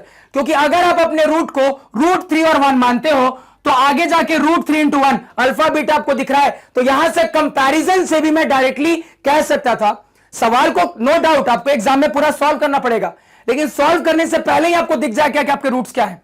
सॉल्व करने से पहले ही आपको ऑब्जर्व हो रहा है कि आपका एक रूट 3 आएगा, दूसरा रूट +1 आएगा, जो कि आ रहा है सर। कैसे दिखा? स्टैंडर्ड फॉर्म से कंपेयर करके। अब दिमाग में हमेशा चल रहा है कि एक रूट 3 आएगा, दूसरा रूट 1 आएगा। क्लियर है? तो जब आप उस तरीके से सॉल्व कर रहे थे तो आप जिस स्टेज पे पहुंच गए थे वहां से देखकर आपको समझ में आ रहा था सर कि कुछ भी कर लूं ये तो नहीं आ सकता, रूट 3 और 1 उस तरीके पे नहीं आ सकता। तो वहां से भी आप सोच सकते थे कि हिंट मिलता है कि जरूर ये चीज सिंप्लीफाई होगी, और हमने देखा कि हां ये चीज फर्दर सिंप्लीफाई होती है। तो आप दोनों साइड से सोच सकते थे। एक तरीका यह हो सकता है सोचने का कि स्क्वायर रूट के अंदर फिर स्क्वायर रूट का टर्म, तो थोड़ा ऊट पटांग टाइप का आंसर, तो हिंट मिलता है चीजों को सिंप्लीफाई करना पड़ेगा। दूसरे तरीके से सोचोगे तो स्क्वायर रूट के अंदर स्क्वायर रूट का टर्म आ रहा है, जो कि कभी भी सिंप्लीफाई होके रूट 3 और 1 तो नहीं बन सकता। तो वहां से भी हिंट मिलता है सर कि उसमें किसी तरीके के चेंजेस को करने की जरूरत है, उसको सिंप्लीफाई करने की जरूरत है, और हमने ऑब्जर्व किया सिंप्लीफाई होगा। सिंप्लीफाई पे कैसे सोचना है ये भी मैंने आपको बताया। तो एक छोटा सा सवाल जिसके अंदर सीखने के लिए बहुत सारे कंसेप्ट्स, तो बहुत मजेदार चीज आपने सीखी। हर चीज को अच्छे से कॉपी पे नोट डाउन करना। क्लियर है सर? तो फंडा समझ में आया कि कभी भी कंप्लीटिंग द स्क्वायर से स्क्वायर रूट के कोफिशिएंट वाले सवाल देगा ना तो थोड़ा ध्यान से, क्यों ध्यान से समझ में आया इस बात को ध्यान में रखना। नेक्स्ट सवाल पे आते हैं सर। अब देखो यहां पे नेक्स्ट सवाल क्या कह रहा है। अब ये रहा सर हमारा नेक्स्ट सवाल। अगेन क्या दिख रहा है? एक क्वाड्रेटिक इक्वेशन है जिसको मुझे कंप्लीटिंग द स्क्वायर मेथड से सॉल्व करके रूट्स निकालना है सर। तो ये आपका होमवर्क क्वेश्चन है, नोट डाउन करो। और इस होमवर्क क्वेश्चन के साथ मैं कह सकता हूं कि आपका सेकंड मेथड यानी कि completing the square method complete होता है सर। अब एक और होमवर्क है आपके लिए कि आपने मेथड नंबर 1 यानी कि स्प्लिटिंग ऑफ टर्म्स मेथड की मदद से जितने क्वाड्रेटिक इक्वेशंस को सॉल्व किया था उन सारे क्वाड्रेटिक इक्वेशंस को वापस से आप सेकंड मेथड से सॉल्व करोगे, यानी उन सारे क्वाड्रेटिक इक्वेशंस को वापस से आप कंप्लीटिंग द स्क्वायर मेथड से सॉल्व करके देखोगे। यह भी आपका होमवर्क है, यह भी सबसे बनना चाहिए सर। अब फाइनली आ जाते हैं अपने थर्ड और फाइनल सॉल्विंग मेथड यानी कि श्रीधाचार्य रूल या फिर क्वाड्रेटिक फॉर्मूले पे। तो अगेन सर ये मेथड भी ऐसा नहीं है कि हम पहली बार पढ़ रहे हैं, इसको भी बहुत अच्छे से हम अपने पॉलिनोमियल चैप्टर में पढ़ के आ चुके हैं। तो थोड़ा सा रिकैप देख लेते हैं सर अपनी इस मेथड के बारे में। तो क्या जानते हैं सर? तो सबसे पहली चीज तो ये जानते हैं कि तीनों मेथड को अगर मैं कंपेयर करूं तो ये मेथड सबसे ज्यादा फास्ट मेथड है, ये मेथड सबसे ज्यादा तेज काम करता है सर। और एक और चीज जानते हैं कि इस मेथड में सॉल्व करने के लिए हमें लिखना भी सबसे कम पड़ता है, यानी बाकी मेथड नंबर 1 या फिर मेथड नंबर 2 में सर हमें बहुत कुछ लिखना पड़ सकता है, लेकिन जब मेथड नंबर 3 को अप्लाई करते हैं तो यहां पे ज्यादा कुछ नहीं लिखना पड़ता सर। बहुत मिनिमल स्टेप्स में हमारा काम हो जाता है और हमारे दोनों रूट्स निकल कर आ जाते हैं। तो कुल मिला के इस मेथड की क्या कहानी है सर? तो कुल मिला के अपने क्वाड्रेटिक इक्वेशन के रूट्स को निकालने के लिए हमारे पास एक फॉर्मूला होता है। अगर वो फॉर्मूला हमारे ध्यान में है सर तो डायरेक्टली हम अपने क्वाड्रेटिक इक्वेशन के दोनों रूट्स बता सकते हैं, एक लाइन में हम अपना आंसर निकाल सकते हैं सर। कुल मिला के वैल्यू पुटिंग की बात होती है, बस फॉर्मूले में आपको वैल्यू को पुट करना है, वैल्यू को पुट करोगे आपके दोनों रूट्स आपके सामने होंगे। मेथड की कहानी क्या हमने पढ़ी थी सर?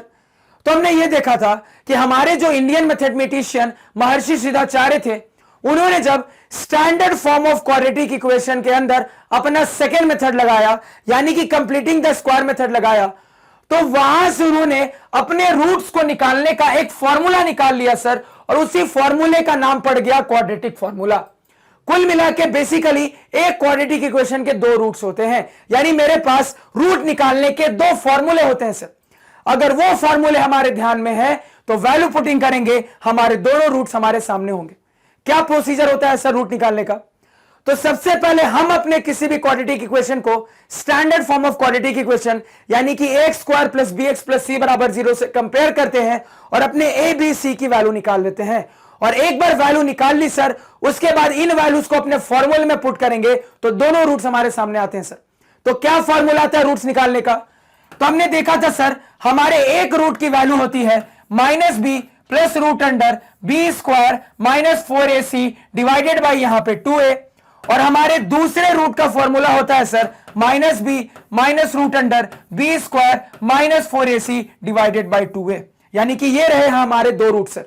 तो सिंपली जो आपने कंपैरिजन करके ए बी सी निकाला है उसको दोनों फॉर्मूले में सब्स्टिट्यूट करना है। सब्स्टिट्यूट कर दोगे आपके क्वाड्रेटिक इक्वेशन के दोनों रूट्स आपके सामने होंगे सर। तो फास्टेस्ट मेथड और एक तरीके से कह लो शॉर्टेस्ट स्टेप मेथड, यानी इस मेथड में सबसे कम स्टेप लगेंगे और सबसे तेज काम करता है सर। ये क्लियर हुआ? इतना समझने में कोई दिक्कत आगे नहीं होनी चाहिए। सारी पढ़ी हुई चीज सर रिवाइज कर रहे हैं। अब इस चीज में एक और इंटरेस्टिंग चीज हमने पढ़ी थी कि हमारे क्वाड्रेटिक फॉर्मूले के अंदर ये वाला जो स्क्वायर रूट के अंदर का पोर्शन होता है सर, ये वाला जो स्क्वायर रूट के अंदर का पोर्शन होता है इसका एक स्पेशल नाम होता है सर। तो स्क्वायर रूट के अंदर का पार्ट क्या है सर? मेरे पास है बी स्क्वायर माइनस 4ac, और इसी चीज को हम डिस्क्रिमिनांट ऑफ द क्वाड्रेटिक इक्वेशन कह देते हैं सर। इसी चीज को हम डिस्क्रिमिनांट ऑफ द क्वाड्रेटिक इक्वेशन कह देते हैं, जिसको हम कैपिटल डी से डिनोट करते हैं, जिसको हम कैपिटल डी से डिनोट करते हैं सर। यानी ये जो स्क्वायर रूट के अंदर पोर्शन होता है सर, ये हमारा डिस्क्रिमिनांट ऑफ द क्वाड्रेटिक इक्वेशन कहलाता है, जिसको हम कैपिटल डी से डिनोट कर देते हैं सर। क्या फॉर्मूला होता है? B square minus 4ac। तो बार बार इतना बड़ा फॉर्मूला ना लिखना पड़े, इसी से बचने के लिए कई बार हम फॉर्मूले को इस तरीके से भी लिख सकते हैं। कैसे? तो ध्यान से देखना। हम चाहे सर तो अपने फॉर्मूले को ऐसा भी लिख सकते हैं, minus b plus root under d divided by 2a, और दूसरा रूट आ जाएगा sir minus b minus root under d divided by 2a। तो सिंपली चूंकि हमें पता है सर कि स्क्वायर रूट अंदर वाली चीज ही हमारी डिस्क्रिमिनांट कहलाती है, जिसको कैपिटल डी से डिनोट करते हैं, तो उस चीज को कैपिटल डी से रिप्लेस कर दिया ताकि फॉर्मूला याद रखने में थोड़ा आसान हो जाए सर। तो आप इस तरीके से भी अपने फॉर्मूले को याद रख सकते हो आसानी से। इसको भी नोट डाउन कर लो सर। क्लियर है? अब देखो आगे। यानी कुल मिला के पूरा खेल क्या है सर? तो पूरा खेल एबीसी का है, और आपका क्वाड्रेटिक फॉर्मूला ध्यान में होना चाहिए। इतनी चीजें ध्यान में है, फटाफट अपने क्वाड्रेटिक इक्वेशन के रूट्स निकल कर आ जाएंगे। और जितनी बात मैंने आपको समझाई वही यहां बोर्ड पे लिखी है। आपको यहां पे कह दिया गया है सर ये मेरे क्वाड्रेटिक इक्वेशन का स्टैंडर्ड फॉर्म है, और अगर आप अपने रूट्स निकालोगे तो डायरेक्टली आप अपने क्वाड्रेटिक इक्वेशन के रूट्स बता सकते हो। सिंपली आपको एबीसी पुट कर देना है, आपके दोनों रूट्स आपके सामने होंगे, जहां पे बी स्क्वायर माइनस 4ac वाला ही हमारा टर्म क्या कहलाता है? डिस्क्रिमिनांट ऑफ द क्वाड्रेटिक इक्वेशन, जिसको कैपिटल डी से हम डिनोट करते हैं सर। इतना सिंपल, इतना समझ में आया? कोई दिक्कत? अब फटाफट सवालों पे आ जाते हैं सर, क्योंकि सब पढ़ा हुआ कंसेप्ट है, बस यहां पे चीजों को हमने रिवाइज किया। अब यहां पे कुछ सवालों में हम अपने क्वाड्रेटिक इक्वेशन के डिस्क्रिमिनांट को सिंपली कैलकुलेट करेंगे सर। सबसे पहले ये रहा हमारा क्वाड्रेटिक इक्वेशन, आपको डिस्क्रिमिनांट कैलकुलेट करना है। क्या फॉर्मूला होता है सर? तो हम जानते हैं कि हमारे डिस्क्रिमिनांट को निकालने का फॉर्मूला होता है बी स्क्वायर माइनस 4ac, लेकिन इसमें वैल्यू को पुट करने से पहले अपना एबीसी तो निकाले सर। तो सबसे पहले अपने क्वाड्रेटिक इक्वेशन को standard form of quadratic equation से कंपेयर करके एबीसी निकाल लेते हैं सर। तो standard form of quadratic equation क्या होती है सर? ये मेरी होती है x square plus B X plus C बराबर 0। यही मेरा standard form of quadratic equation होता है सर। तो अगर मैं अपने इस क्वाड्रेटिक इक्वेशन को स्टैंडर्ड फॉर्म से कंपेयर करूं तो तुरंत बता दूंगा ए की वैल्यू 1 दिख रही है सर, मेरे बी की वैल्यू यहां से -4 दिख रही है सर, सी की वैल्यू यहां से +2 दिख रही है सर। लिख लिया। अब ये जो एबीसी निकाले उसको सब्स्टिट्यूट कर दो सर। तो सब्स्टिट्यूट करेंगे तो बी स्क्वायर यानी कि -4 का स्क्वायर -4 इंटू ए यानी कि 1 इंटू सी यानी कि 2। सॉल्व कर लेते हैं सर। नेगेटिव नंबर का स्क्वायर अल्टीमेटली पॉजिटिव आना है। 4 का स्क्वायर 16 -4 2 8, 16 - 8 8 हो गया सर। तो आपने अपने इस पहले क्वाड्रेटिक इक्वेशन का डिस्क्रिमिनांट निकाल लिया। कितना आया है सर? तो 8 निकल के आया है। नोट कर लो। नेक्स्ट सवाल पे आते हैं सर। ये रहा सर हमारा नेक्स्ट सवाल। और यहां एक और चीज जान लो कि अगर एग्जाम में 1 नंबर में सवाल आएगा ना, तो 1 नंबर के लिए काफी एप्ट सवाल होता है आपका ये क्वाड्रेटिक इक्वेशन का डिस्क्रिमिनांट निकालना। यानी डिस्क्रिमिनांट निकालने वाला बहुत सिंपल सवाल है, इनकेस अगर आ जाता है तो 1 नंबर से ज्यादा मैं कभी नहीं पूछ सकता। अगेन क्वाड्रेटिक इक्वेशन आपके सामने, मेरे साथ साथ आप डिस्क्रिमिनांट निकालो सर। तो अगर मैं इसको स्टैंडर्ड फॉर्म से कंपेयर करूं तो अब तो लिखने की भी जरूरत नहीं है सर। इतने सारे सवालों में प्रैक्टिस कर लिया है कि सीधे कंपैरिजन करके बता सकते हैं कि मेरे ए की वैल्यू 3 हो जाएगी सर, मेरे बी की वैल्यू 2 हो जाएगी सर, मेरे सी की वैल्यू -1 हो जाएगी। और डिस्क्रिमिनांट का क्या फॉर्मूला होता है सर? तो ये होता है बी स्क्वायर माइनस 4ac का। सारी वैल्यूज को यहां पे सब्स्टिट्यूट करो सर। तो बी स्क्वायर यानी कि 2 का स्क्वायर माइनस यहां पे 4 इंटू ए इंटू सी, तो 4 इंटू ए कितना है? 3 इंटू सी कितना है सर? -1 है। इसको सॉल्व करते हैं सर। 2 का स्क्वायर 4 हो गया, माइनस माइनस प्लस हो गया, 4 3 12 हो गया, 12 प्लस 4 16 निकल के आ गया। तो आपने अपना डिस्क्रिमिनेंट निकाल लिया है इस सेकंड क्वाड्रेटिक इक्वेशन के लिए। नोट डाउन करो। नेक्स्ट सवाल देखते हैं सर। ये रहा सर हमारा नेक्स्ट सवाल। अगेन कंसेप्ट अप्लाई करो। तो अगर मैं इसको standard form of quadratic equation से कंपेयर करूं तो फटाफट बोल सकता हूं सर, a की वैल्यू √3 है, मेरे यहां से b की वैल्यू -2 √2 है सर, और मेरे c की वैल्यू -2 √3 है यहां पे। अब आगे क्या कहानी होगी सर? तो डिस्क्रिमिनेंट जिसको कैपिटल डी से डिनोट करते हैं, इसका फॉर्मूला होता है यहां पे b² - 4ac। तो वैल्यू सब्स्टिट्यूट करो सर। तो b² यानी कि -2 √2 का होल स्क्वायर, उसके बाद -4 × a × c, तो 4 × √3 × -2 √3 लिख लिया सर। सॉल्व करते हैं तो नेगेटिव नंबर का स्क्वायर पॉजिटिव। अब ध्यान से देखना, 2 √2 का स्क्वायर, 2 का स्क्वायर हो जाएगा 4, √2 का स्क्वायर हो जाएगा 2, तो 4 × 2 कितना बचा सर? 8 बचा। आगे माइनस माइनस प्लस हो जाएगा सर। फिर से देखो, 4 × 2 8 हो गया सर, √3 × √3, √3 का स्क्वायर यानी कि 3, तो आपके पास आ रहा है सर 8 × 3 यानी कि 8 3 24, 24 प्लस 8 कितना हो जाएगा? 32। तो आपने अपना डिस्क्रिमिनेंट कैपिटल डी निकाल लिया। क्वाड्रेटिक इक्वेशन के लिए कितना आया सर? 32। नोट डाउन करो। नेक्स्ट सवाल देखते हैं सर। यहां पे ये रहा हमारा नेक्स्ट सवाल। अगेन यहां पे क्या करना है सर? डिस्क्रिमिनेंट निकालना है। कोई दिक्कत नहीं है, पीक्यू के टर्म्स में कोफिशिएंट है, निकाल लेंगे। अगर इसको स्टैंडर्ड फॉर्म से कंपेयर करें तुरंत क्या देंगे सर? a की वैल्यू 1 है, मेरे b की वैल्यू यहां से स्मॉल p है, और मेरे c की वैल्यू यहां से 2q के बराबर है सर। क्लियर है? अब देखो आगे। अब यहां पे थोड़ा ध्यान देना, जिन्होंने टाइप किया उनसे थोड़ा गलती से ये कैपिटल x हो गया है। ऑब्वियस सी बात है सर, ये स्मॉल x का स्क्वायर है, तभी तो मेरा प्रॉपरली क्वाड्रेटिक इक्वेशन बनेगा। क्लियर है? तो यहां से मैंने कंपैरिजन करके अपना a b c निकाल लिया है सर। तो डिस्क्रिमिनेंट कैपिटल D कितना हो जाएगा? तो कैपिटल D मैं बता दूंगा b² - 4ac होता है। वैल्यूज को सब्स्टिट्यूट करो सर। तो b की वैल्यू p के बराबर है, यानी कि p का स्क्वायर -4 × a 1 के बराबर है, इंटू c 2q के बराबर है सर। सॉल्व करते हैं तो ये हो गया आपका p का स्क्वायर माइनस ये कितना हो जाएगा? 4 2 8 × q 8q। तो आपका डिस्क्रिमिनेंट इस क्वाड्रेटिक इक्वेशन के लिए कितना निकल के आया है सर? तो p² - 8q निकल के आया। इसको नोट डाउन करो। अब आपने एक चीज कई बार नोटिस की होगी कि सर जब बहुत तेज लिखते हैं तो लिखना कुछ और चाहते हैं, कुछ और लिखा जाता है। तो उसमें सर की गलती नहीं है, बोर्ड की गलती है भैया। बोर्ड थोड़ा सा लैग करता है, इस पे काम चल रहा है, बहुत जल्दी ये फिक्स हो जाएगा, डोंट वरी। अब आते हैं सर नेक्स्ट सवाल पे। अब देखो यहां पे नेक्स्ट सवाल क्या कह रहा है। अब ये रहा सर हमारा नेक्स्ट सवाल, और यहां से सवाल की वैरायटी थोड़ी सी अलग होती है। अब मुझे यहां पे डिस्क्रिमिनेंट नहीं निकालना है सर, यहां पे मुझे अपने क्वाड्रेटिक इक्वेशन को थर्ड मेथड से सॉल्व करके अपने दोनों रूट्स की वैल्यू फाइंड आउट करनी है सर। सवाल को पढ़ो। यहां पे सवाल कह रहा है कि solve this quadratic equation using quadratic formula, यानी कि आप अपने इन क्वाड्रेटिक इक्वेशंस को क्वाड्रेटिक फॉर्मूले की मदद से सॉल्व करो और दोनों रूट्स की वैल्यू निकालो सर। तो क्वाड्रेटिक फॉर्मूला करके बोले या फिर सीधाचार्य रूल करके बोले सर, बात एक ही होती है, ये ऑलरेडी हम यहां पे जानते हैं। तो इस थर्ड मेथड के अंदर करते क्या है सर? तो हम अपने रिक्वायर्ड क्वाड्रेटिक इक्वेशन को स्टैंडर्ड फॉर्म से कंपेयर करके a b और c निकाल लेते हैं। हम अपने रूट्स का फॉर्मूला जानते हैं, उस फॉर्मूले में a b c को सब्स्टिट्यूट कर देते हैं, तो दोनों रूट्स मेरे निकल कर आ जाते हैं सर। यही मेरे सॉल्यूशन का प्रोसीजर होता है। फटाफट इस प्रोसीजर को यहां पे अप्लाई करूं सर। तो अगर मैं अपने सवाल को standard form of quadratic equation से कंपेयर करके a b और c निकालूं तो क्या क्या आ जाएगा सर? तो मैं तुरंत कह दूंगा मेरा a आ रहा है 3, मेरा b आ रहा है सर यहां से 2√5, और मेरी c की वैल्यू है -5। अब हमारे रूट्स को कैलकुलेट करने का क्या फॉर्मूला होता है सर? तो ये होता है -b plus minus √b² - 4ac divided by 2a। Plus sign को कंसीडर करोगे तो एक रूट की वैल्यू आएगी, माइनस साइन को कंसीडर करोगे तो दूसरे रूट की वैल्यू आ जाएगी सर। तो वैल्यू सब्स्टिट्यूट करो। तो यहां पे वैल्यू सब्स्टिट्यूट करेंगे तो -2√5 प्लस माइनस √b² यानी कि 2√5 का स्क्वायर -4 इंटू a कितना है 3 इंटू c कितना है सर -5 लिख लिया, डिवाइडेड बाय डिनोमिनेटर में कितना हो जाएगा? तो डिनोमिनेटर में 2 इंटू a यानी कि 2 इंटू 3 लिख लिया सर। फर्दर सॉल्व करते हैं तो -2√5 प्लस माइनस यहां पे रूट अंडर क्या कहानी हो जाएगी सर? तो 2√5 का स्क्वायर, √5 का स्क्वायर 5, 2 का स्क्वायर 4, 5 4 जा कितना हो गया सर? 20, माइनस माइनस प्लस हो गया, 5 3 जा 15, 15 4 जा 60 हो गया, डिवाइडेड बाय डिनोमिनेटर में 6 हो गया सर। और सिंप्लीफाई करते हैं क्या हो जाएगा?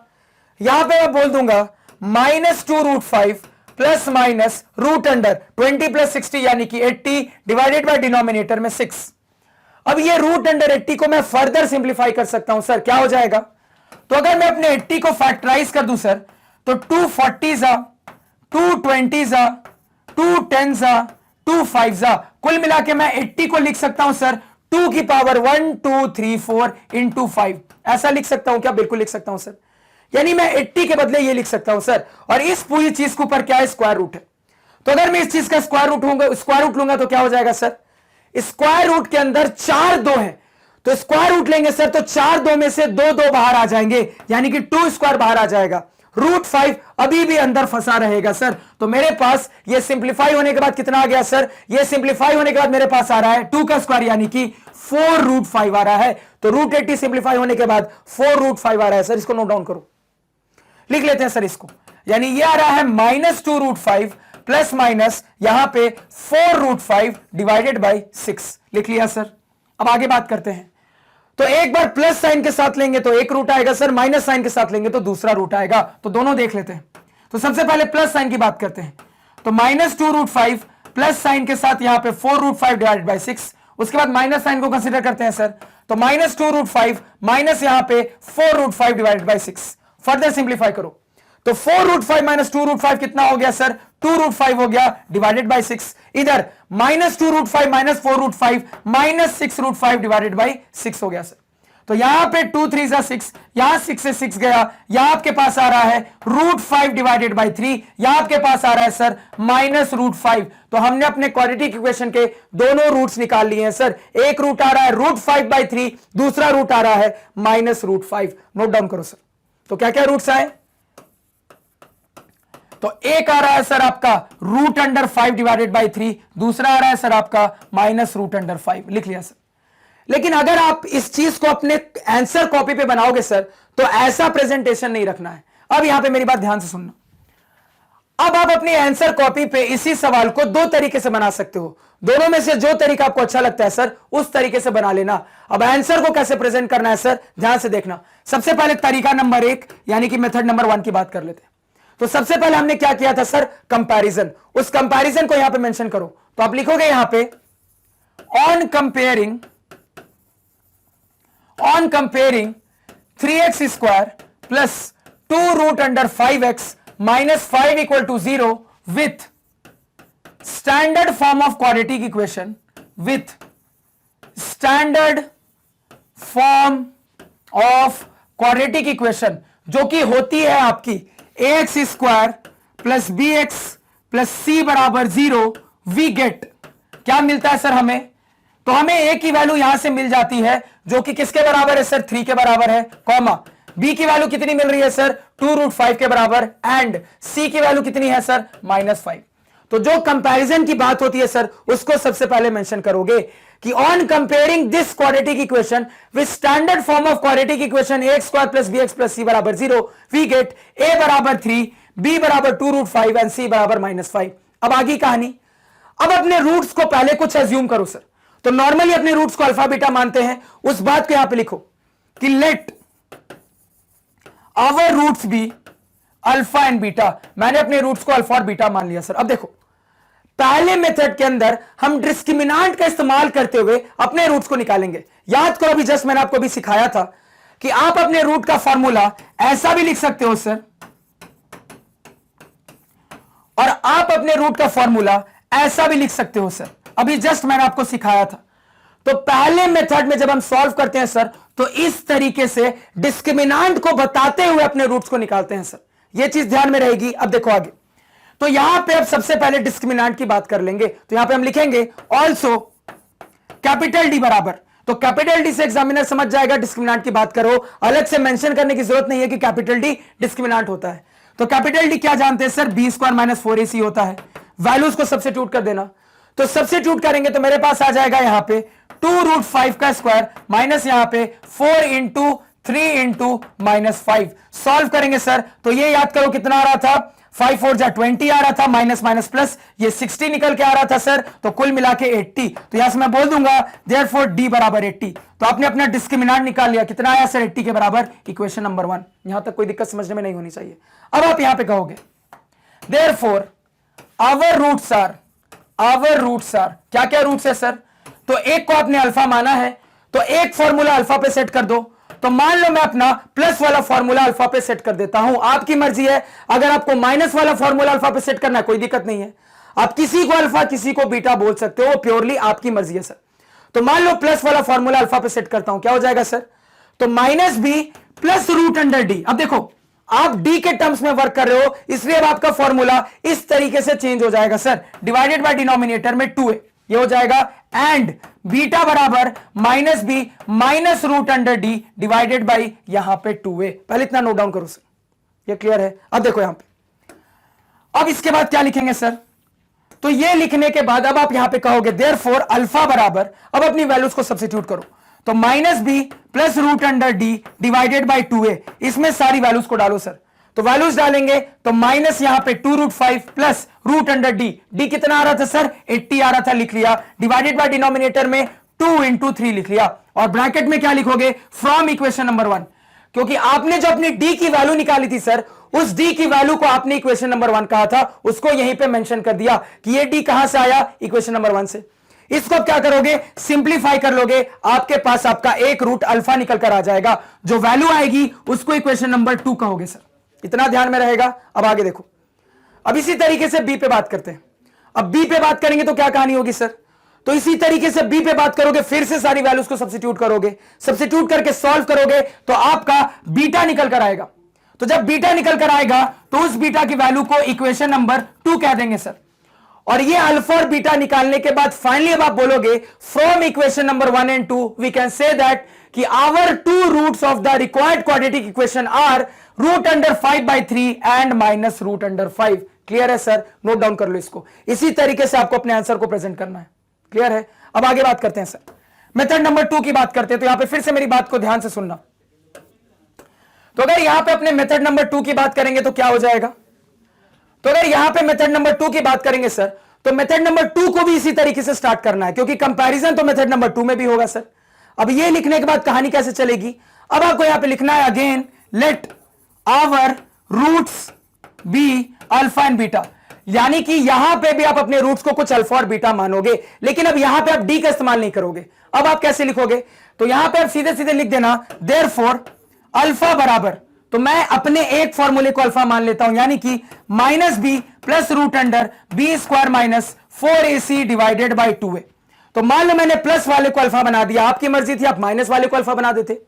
एंड यहां पे बीटा कितना हो जाएगा सर? तो minus b minus root under b square minus 4ac divided by 2a। तो अगेन वही कहानी सर, यहां पे आपने डी का इस्तेमाल नहीं किया, सिंपली अपनी ए बी सी की वैल्यू यहां पे सब्स्टिट्यूट कर दोगे। सब्स्टिट्यूट कर दोगे तो आपका अल्फा बीटा निकल कर आ जाएगा। फिर से वही कहानी, अल्फा की एक वैल्यू आएगी सर, उसको इक्वेशन नंबर क्या बोल देंगे? 1 बोल देंगे। अब यहां आपने डी का इस्तेमाल नहीं किया गया है, यहां पे आपने डी का इस्तेमाल नहीं किया गया है, तो ये इक्वेशन नंबर 1 हो गया।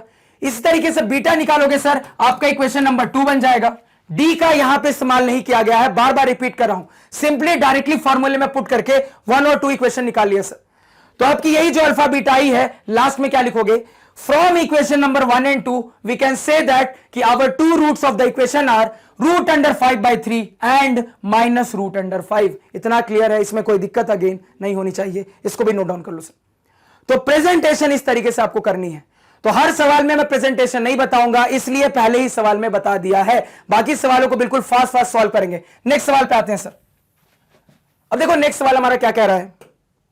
तो सर ये रहा हमारा नेक्स्ट सवाल। अगेन स्टैंडर्ड फॉर्म से फटाफट कंपेयर करो, तुरंत बोल देंगे सर ए की वैल्यू 2, बी की वैल्यू यहां से 5√3, सी की वैल्यू यहां से 6 आ गई सर। अब क्या फॉर्मूला होता है रूट्स का? तो हमारे रूट्स का फॉर्मूला होता है sir minus b plus minus root under b square minus 4ac divided by 2a। अब यहां पे क्या हो जाएगा सर? वैल्यूज पुट करो, तो minus 5√3 plus minus root under b square, यानी कि 5√3 का स्क्वायर, और उसके बाद minus 4 into 2 into 6 divided by denominator में 2 into 2। यहां से आ रहा है minus 5√3 plus minus root under 5 का स्क्वायर 25, रूट 3 का स्क्वायर 3, 25 3 जा 75 माइनस 6 4 जा 24, 2 जा 48 डिवाइडेड बाय डिनोमिनेटर में 2 2 जा 4 हो गया सर। आगे बात करते हैं, तो ये कितना हो जा रहा है यहां पे? तो ये आपका हो जा रहा है माइनस 5√3 प्लस माइनस, अब यहां पे देखो 75 माइनस 48, कैसे? थोड़ा सा दिमाग लगाओ सॉल्व करने के लिए, थोड़ा सा कैलकुलेशन का टिप यूज करो।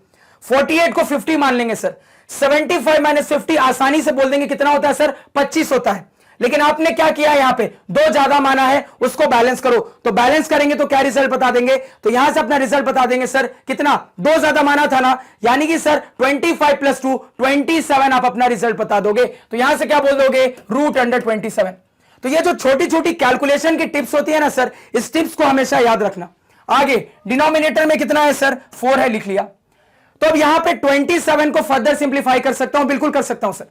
तो रूट 27 का क्या मतलब हो जाएगा, 27 मतलब सर 3 9 जा 3 3 जा, तो कुल मिला के इसको मैं लिख सकता हूं 3 का क्यूब। अब 3 के क्यूब का अगर मैं स्क्वायर रूट लूंगा सर, तो 2 3 बाहर निकाल सकता हूं, 3 3 में से 2 3 बाहर निकाल सकता हूं। तो 2 3 बाहर निकाल लूंगा सर, तो ऑब्वियस ही बात है एक ही बाहर आएगा, क्योंकि मुझे पता है सर कि 3 के क्यूब को मैं लिख सकता हूं 3 का स्क्वायर इंटू 3 अंडर रूट।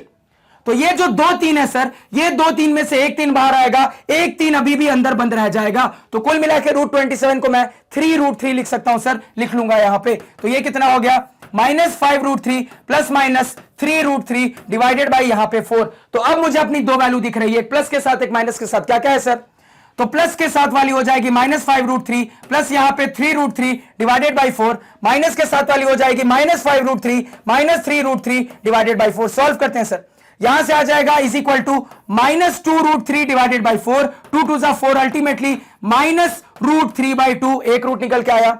यहां से सॉल्व करेंगे तो ये हो जाएगा -8 रूट 3 डिवाइडेड बाई 4, 4 2 जा 8, कुल मिला के -2 रूट 3 निकल के आ गया। तो हमने अपने क्वाड्रेटिक इक्वेशन के दोनों रूट्स निकाल लिए। अब जैसा कि मैंने आपको कहा था कि बोर्ड मेरी स्पीड को झेल नहीं पाता है, इसी वजह से लिखना कुछ और चाहता हूं, लिख कुछ और जाता है, ठीक है। तो माइंड मत करना, इस पे काम चल रहा है। देखो यहां पे तो हमने अपने दोनों रूट्स निकाल लिए। क्या क्या रूट्स आ रहे हैं सर, तो हमारा यहां से एक रूट निकल के आ रहा है -√3/2, और यहां से सर मेरा दूसरा रूट निकल के आ रहा है माइनस साइन के साथ 2√3। फटाफट इसको नोट डाउन करो सर। तो आपका यहां क्या होमवर्क है, प्रॉपर प्रेजेंटेशन के साथ बनाना। कुछ सवालों को प्रेजेंटेशन के साथ बना लोगे ना तो अच्छी प्रैक्टिस हो जाएगी। नेक्स्ट सवाल पे आते हैं इसी के साथ। अब देखो नेक्स्ट सवाल यहां पे क्या कह रहा है, तो यहां पे अगर नेक्स्ट सवाल की बात करेंगे सर, तो ये रहा हमारा नेक्स्ट सवाल। अगेन कहानी दोहराओ, अगर मैं इसको standard form of quadratic equation से कंपेयर करूं, तुरंत बोल दूंगा a की वैल्यू 25 के बराबर है, b की वैल्यू 20 के बराबर है, c की वैल्यू 7 के बराबर है। देखो मैं इतना फास्ट क्यों चलने की कोशिश कर रहा हूं, क्योंकि पढ़ी हुई चीज है। तो ये चीज आपको मेरे साथ साथ अपने कॉपी पे प्रैक्टिस करनी है, इसी वजह से यहां पे मैं ज्यादा टाइम नहीं दे रहा, यहां थोड़ा फास्ट चला रहा हूं अपनी गाड़ी को। अब यहां पे ध्यान देना, अब मुझे अपने रूट्स का फॉर्मूला पता है सर, क्या होता है, तो ये होता है यहां पे -b plus minus root under b square minus 4ac divided by यहां पे 2a। वैल्यूज को सब्स्टिट्यूट करो, तो -b का मतलब है -20 plus minus root under b square का मतलब 20 का square minus 4 into 25 into c कितना है 7, लिख लिया, डिवाइडेड बाई डिनोमिनेटर में 2 इंटू 25। आगे सॉल्व करते हैं सर, तो -20 प्लस माइनस, अब इसको थोड़ा ध्यान देना, 20 का स्क्वायर 400 हो गया, रूट के अंदर की चीज को सॉल्व कर रहा हूं, माइनस 2500 के 100, 100 इंटू 7 700, तो 400 माइनस 700 अंडर रूट कितना हो गया, रूट अंडर -300 हो गया सर। कितना हो गया, स्क्वायर रूट के अंदर नेगेटिव नंबर, तो कितना आ रहा है, रूट अंडर -300। जो भी आ रहा हो कोई दिक्कत नहीं है सर, क्योंकि हम जानते हैं कि मेरे क्वाड्रेटिक इक्वेशन के रूट्स रियल भी हो सकते हैं, इमेजिनरी भी हो सकते हैं। इस केस में इमेजिनरी आ रहा है, कोई दिक्कत नहीं है सर, आ सकता है। डिवाइडेड बाय डिनोमिनेटर में 25 2 कितना हो जाएगा सर, आपका 50 हो जाएगा। आगे सॉल्व करते हैं सर, तो यहां से अब इस चीज को फर्दर अगर मैं सॉल्व करना चाहूं तो कर सकता हूं क्या, फर्दर सॉल्व करने की जरूरत नहीं है सर। आपको दिख रहा है कॉम्प्लेक्स रूट्स निकल के आ रहे हैं, तो आपको दोनों रूट को बस अलग अलग करके लिख लो। तो यहां से मैं बोल दूंगा हेंस आवर रूट्स आर, एक आ जाएगा प्लस साइन वाला यानी कि -20 plus root under -300 divided by 50, और दूसरा बता दोगे -20 minus root under -300 divided by 50। तो अपने दोनों रूट्स बस ऐसे लिख देना, कॉम्प्लेक्स रूट्स में ज्यादा दिमाग नहीं लगाना है, जो आ रहा होगा लिख देना। अब यहां पे एक और छोटी सी बात देखो, अगर आपको क्वाड्रेटिक फॉर्मूला या किसी भी पहले दो में से भी किसी एक मेथड से सॉल्व करने के लिए देगा ना, तो तुम मान के चलना बाय डिफॉल्ट 99% चांसेस है कि आपके जो दो रूट्स निकल कर आएंगे ना, वो दोनों रूट्स रियली आएंगे। सवाल जल्दी आपको कभी ऐसा नहीं दिखेगा कि वहां पे क्वाड्रेटिक इक्वेशन के कॉम्प्लेक्स रूट्स आए। आपको एग्जाम में सवाल आएगा ही ऐसा कि दोनों रूट आपके रियल ही निकल के आएंगे। तो इस चीज को लेकर आप निश्चिंत रहना कि आपके रूट्स कैसे आएंगे। वो सवाल ही ऐसा एग्जाम में देगा कि आपके दोनों रूट्स हमेशा रियल आएंगे। तो 99% यही चांसेस है, बहुत कम चांसेस है कि रूट्स कभी आपको इमेजिनरी आते हुए दिखे। लेकिन कोई दिक्कत नहीं है सर, प्रोसेस वही है, कुछ भी आए तो कंफ्यूजन नहीं होना चाहिए। इसी वजह से इस एग्जांपल को भी मैंने कंसीडर कर लिया। नोट डाउन कर लो सर। नेक्स्ट सवाल पे आते हैं। अब देखो यहां पे नेक्स्ट सवाल क्या कह रहा है। तो सर ये रहा हमारा नेक्स्ट सवाल। अगेन कहानी वही है, लेकिन सॉल्व कैसे करना है सर, क्वाड्रेटिक फॉर्मूला या फिर कह लो सीधाचार्य रूल से। तो यहां पे कुछ रेसिप्रोकल का सिस्टम दिख रहा है, नहीं दिख रहा है सर, प्रॉपरली सॉल्व करना पड़ेगा। सॉल्व करते हैं। तो सॉल्व करने के लिए पहले एलसीएम लेना पड़ेगा सर। एलसीएम लेते हैं यहीं पे directly. x minus 2 into x minus 4, ऊपर कितना हो जाएगा x माइनस 1 इंटू यहां से हो जाएगा सर आपका x माइनस 4। सही, एक बार चेक कर लो, क्योंकि अचानक बोर्ड से चीजें गायब भी हो जाती हैं, क्या कर सकते हैं। ठीक है, x माइनस 2 हो गया, ठीक है। आगे प्लस यहां पे x माइनस 3 इंटू कितना हो जाएगा x माइनस 2 हो जाएगा, बराबर यहां पे 10/3। तो फटाफट सॉल्व करके क्रॉस मल्टीप्लाई करो सर। तो यहां पे सॉल्व करेंगे तो x into x x square. अब देखो दिमाग में कैसे करेंगे, -4x माइनस एक्स कितना हो जाएगा -5x। डायरेक्टली लिख दूंगा इस बात को, -5x। उसके बाद -1 इंटू -4 कितना हो गया, माइनस माइनस प्लस 1 इंटू 4 4 हो गया सर। तो ये पूरी चीज डायरेक्टली सॉल्व कर कितना लिख ली। आगे प्लस, अगेन यही दिमाग यहां पे लगाओ, तो x स्क्वायर आ जाएगा। अब देखो -2x minus 3x minus 5x बन गया, माइनस माइनस प्लस 3 2 6। तो ऐसे करके डायरेक्टली अपने फैक्टर से क्वाड्रेटिक पॉलिनोमियल बनाना आपको आना चाहिए, दिमाग में करना। डिवाइडेड बाय डिनोमिनेटर में करो, फिर से दिमाग लगाओ, एक्स स्क्वायर सर। उसके बाद -4x minus 2x minus 6x minus minus plus 4 2 8 हो गया, बराबर यहां से कितना आ गया सर 10/3। फर्दर यहां पे सॉल्व करते हैं। अब इसको सॉल्व करेंगे, ब्रैकेट को खोल लो सर। तो ब्रैकेट को खोलेंगे, मेरे पास है x square minus 5x plus 4 plus x square minus 5x plus 6 divided by denominator में x square minus 6x plus 8 बराबर इस तरफ 10/3 आ रहा है सर। अब अगेन यहां पे सिंप्लीफाई करके क्रॉस मल्टीप्लाई करते हैं। तो x square plus x square कितना हो गया, 2x स्क्वायर हो गया sir. Minus 5x minus 5x कितना हो गया, माइनस 10x हो गया सर। उसके बाद प्लस 4 प्लस 6 कितना हो गया, प्लस 10 डिवाइडेड बाय डिनोमिनेटर में कितना दिख रहा है sir, x square minus 6x plus 8 बराबर यहां से 10/3। अब कुछ इंटरेस्टिंग ऑब्जर्व हो रहा है सर, ऊपर वाले में मैं ओवरऑल 2 को कॉमन निकाल सकता हूं, कॉमन निकालूंगा तो 2 कॉमन निकालूंगा तो x square minus 5x plus यहां पे 5 divided by x square minus 6x plus 8 बराबर यहां पे 10/3। इस 2 को 5 टाइम्स यहां कैंसिल कर दूंगा। अब क्रॉस मल्टीप्लाई करता हूं सर। तो पहले इसको इधर मल्टीप्लाई करते हैं। तो ये देखो डायरेक्टली मल्टीप्लाई करके लिख रहा हूं, 5 से मल्टीप्लाई करूंगा तो 5x square minus 6 5 30x plus 8 5 40 बराबर इस तरफ 3 से करो सर। तो 3x square minus 5 3 15x plus यहां पे 15 लिख लिया। क्लियर है। अब सिंप्लीफाई करो, तीनों को बगल में बुला लेते हैं, तीनों को इस तरफ बुला लेंगे सर। तो ध्यान से फिर से दिमाग में, प्लस 3x स्क्वायर इस तरफ आएगा माइनस 3x स्क्वायर, तो 5x square minus 3x square कितना बचेगा सर, 2x स्क्वायर बचेगा। फिर से माइनस 15x को इधर बुला लेंगे, प्लस 15x हो जाएगा, minus 30x plus 15x minus 15x हो जाएगा सर, प्लस 40 प्लस 15 को इधर बुला लेंगे माइनस 15, तो 40 माइनस 15 कितना बचेगा सर, प्लस 25 बचेगा यहां पे बराबर 0। तो अब जाके सिंप्लीफाई करने के बाद क्वाड्रेटिक इक्वेशन आई है, पहले इतना नोट डाउन करो। आगे बात करते हैं सर यहां पे। अब यहां पे अपने दो रूट्स निकालने, तो अगर इसको स्टैंडर्ड फॉर्म से कंपेयर करूं तुरंत कह दूंगा सर a बराबर यहां पे 2 है, b बराबर -15 है, c बराबर सर 25 है। a b c निकाल लिया। अब रूट्स का क्या फॉर्मूला होता है, तो ये होता है sir minus b plus minus root under b square minus 4ac divided by यहां पे 2a। वैल्यूज को सब्स्टिट्यूट करो सर, तो माइनस ऑफ -15, बी नेगेटिव है भैया, माइनस और -15 प्लस माइनस रूट अंडर यहां पे -15 का square minus 4 into 2 into 25 divided by denominator में 2 इंटू 2। सिंप्लीफाई करते हैं sir further, minus minus plus हो जाएगा, 15 बन गया, प्लस माइनस रूट वाली चीज को दिमाग में सिंप्लीफाई करते हैं। माइनस का स्क्वायर सर पॉजिटिव ही होगा, 15 का स्क्वायर कितना होता है सर 225। ठीक है। अब 25 4 जा 100, 100 2 जा 200, तो 225 में 200 को घटा दो, कितना बचा 25। 25 का स्क्वायर रूट कितना होता है 5 होता है, सीधे लिख लिया सर, डिवाइडेड बाई 4। तो आपके दो रूट सब आपके सामने आपको दिख रहे हैं सर। एक आ जाएगा 15 प्लस 5/4, दूसरा आ जाएगा 15 माइनस 5/4, यानी कुल मिला के 15 प्लस 5 20/4, तो 20/4 कितना हो गया सर 5 हो गया। 15 माइनस 5 यानी कि 10/4, 10/4 को दिमाग में करो, 2 5 10 2 2 4 5/2 हो जाएगा सर। तो एक रूट 5 आया है, दूसरा 5/2, नोट डाउन करो। तो कंपटीशन में इसी स्पीड से चलना पड़ता है कि ज्यादातर कैलकुलेशन दिमाग में होना चाहिए। बस वही कैलकुलेशन कॉपी पे जाएगी जिस कैलकुलेशन में आपको लगता है कि दिमाग में करूंगा तो गलती हो जाएगी, और ये कैलकुलेशन की स्पीड प्रैक्टिस से ही आ सकती है, इसका कोई शॉर्टकट नहीं है, पहले आपको बता दूं। क्लियर है? कर लिया नोट डाउन? चीजें क्लियर? नेक्स्ट सवाल पे आते हैं सर। अब देखो नेक्स्ट सवाल यहां पे क्या कह रहा है। तो सर ये रहा हमारा अगेन नेक्स्ट सवाल। अगेन फिर से कहानी क्या है, वही कहानी को दोहराओ यहां पे। तो अगेन पहले इसको सिंप्लीफाई कर लेते हैं सर। तो सिंप्लीफाई करेंगे तो मेरे पास यहां पे हो जाएगा x प्लस 1 इंटू यहां पे x प्लस 2, और इस तरफ कितना है सर 4 डिवाइडेड बाय यहां पे x प्लस 4 है।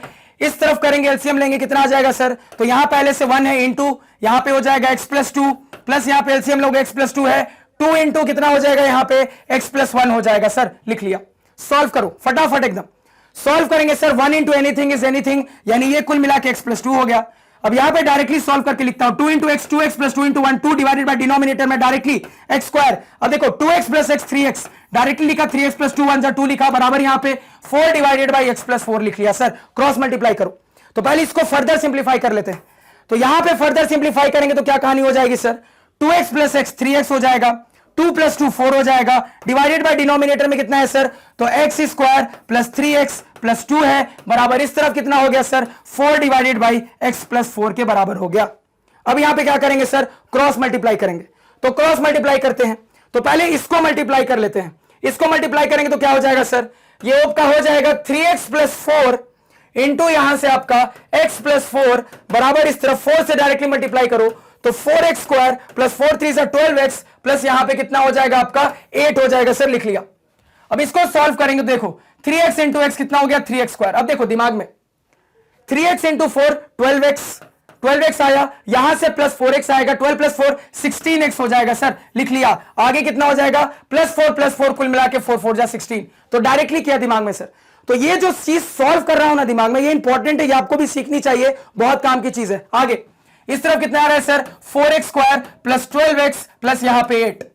अब यहां पे दिख रहा है सर 4x स्क्वायर ज्यादा बड़ा है, 3x स्क्वायर छोटा है, तो इन तीनों को बगल में बुला लेते हैं, क्योंकि मैंने आपको याद करो सिखाया था हमेशा कोशिश करना कि x स्क्वायर वाला कोफिशिएंट पॉजिटिव बना रहे, चीजें आसानी से सॉल्व होती है। तीनों को बगल में बुलाओ, क्या हो जाएगा इधर 0 बचेगा, उस तरफ क्या हो जाएगा सर, अब देखो 3x स्क्वायर इधर आएगा माइनस 3x स्क्वायर, तो 4x square minus 3x square x square बचा, प्लस 16x उधर जाएगा minus 16x, minus 16 plus 12 minus 4x हो गया। उसके बाद प्लस 16 उस तरफ जाएगा माइनस 16, माइनस 16 प्लस 8 कितना हो जाएगा सर माइनस 8। तो मेरे पास अपनी क्वाड्रेटिक इक्वेशन आ गई x square minus 4x minus 8 बराबर 0। अगेन जो जानते हो अप्लाई करो सर। ए बी सी से कंपेयर करेंगे तुरंत कह देंगे a बराबर 1, b बराबर यहां से -4 और c बराबर यहां से -8। उसके बाद फॉर्मूला क्या जानते हैं सर, तो रूट्स का फॉर्मूला यहां पे हम जानते हैं minus b plus minus root under b square minus 4ac divided by 2a। Values को यहां पे सब्स्टिट्यूट करो सर। तो वैल्यू सब्स्टिट्यूट करेंगे तो minus of -4 plus minus root under b square यानी कि -4 का स्क्वायर माइनस 4 इंटू 1 इंटू -8, बड़े ध्यान से वैल्यू पुटिंग बहुत ध्यान से, divided by 2 into A, 2 into 1 यानी कि 2। इतना पहले नोट डाउन करो सर। अब आगे बात करते हैं। तो आगे बात करेंगे तो माइनस माइनस प्लस हो जाएगा, प्लस माइनस रूट अंडर, यहां देखो तो सर 4 का स्क्वायर 16, आगे माइनस माइनस प्लस 8 4 जा 32, 32 प्लस 16 32 42 48, तो रूट अंडर कितना हो गया सर 48, डिवाइडेड बाय डिनोमिनेटर में कितना है सर 2। ये क्लियर है। आगे 48 को देखो सर क्या हो जाएगा, ब्रेक डाउन करो। तो 48 को ब्रेक डाउन करेंगे 224 जा सर, 212 जा यहां पे, 212 जा यहां पे, उसके बाद 26 जा, इसके बाद 23 जा, 1 2 3 4 2, 4 2 से 2 2 बाहर आएगा, बाहर में 4 आ जाएगा, अंदर 3 बंधा हुआ रह जाएगा सर। 4 प्लस माइनस यहां पे आ गया आपका 4 रूट 3 डिवाइडेड बाय 2। तो क्या दिख रहा है सर 2 को कॉमन निकाल सकते हैं, 2 प्लस माइनस यहां पे 2 रूट 3 डिवाइडेड बाय 2, 2 से 2 गया, आपके दोनों रूट्स आपके सामने हैं। क्या क्या आ रहे हैं सर, एक आएगा 2 प्लस 2 रूट 3 और दूसरा आएगा सर 2 माइनस 2 रूट 3। आप चाहो तो ओवरऑल से भी 2 को बाहर करके अपना आंसर बता सकते हो। आप इन्हीं आंसर को बता सकते थे 2 कॉमन 1 प्लस रूट 3, इसको 2 कॉमन 1 माइनस रूट 3, दोनों रूट आपके सामने। तो फिलहाल इतने स्पीड के साथ अपने इस लेक्चर को यहीं पे एंड करता। आई होप जितनी चीजें यहां तक बताई आपको क्लियर है, कोई डाउट नहीं है। ये चैप्टर बहुत फास्ट खत्म होगा, मैं आपको बार बार ये बात पहले भी बताया था कि बहुत सारी पढ़ी हुई चीजों का इस्तेमाल इस चैप्टर में होने वाला है, इसलिए यहां पे स्पीड अच्छी रहने वाली है। तो आई होप आपको हर चीज समझ में आई, कहीं कोई डाउट नहीं है। देखो सब पढ़ा हुआ है तो डाउट होने का सवाल नहीं होना चाहिए। अगर कहीं पे भी लग रहा है कोई डाउट है, कोई दिक्कत नहीं, आप कमेंट सेक्शन में जरूर बताना। तो आज के पढ़ाए हुए नोट्स आप हमारी ऑफिशियल वेबसाइट magnetbiz.com से डाउनलोड कर सकते हैं, जिसका लिंक वीडियो के डिस्क्रिप्शन में है। magnetbiz.com पे आप क्लास 4 से लेकर 12 तक सारे सब्जेक्ट्स और कोर्सेज मिल जाते हैं, वो भी सिस्टमैटिक ऑर्डर में अरेंज्ड। Thank you.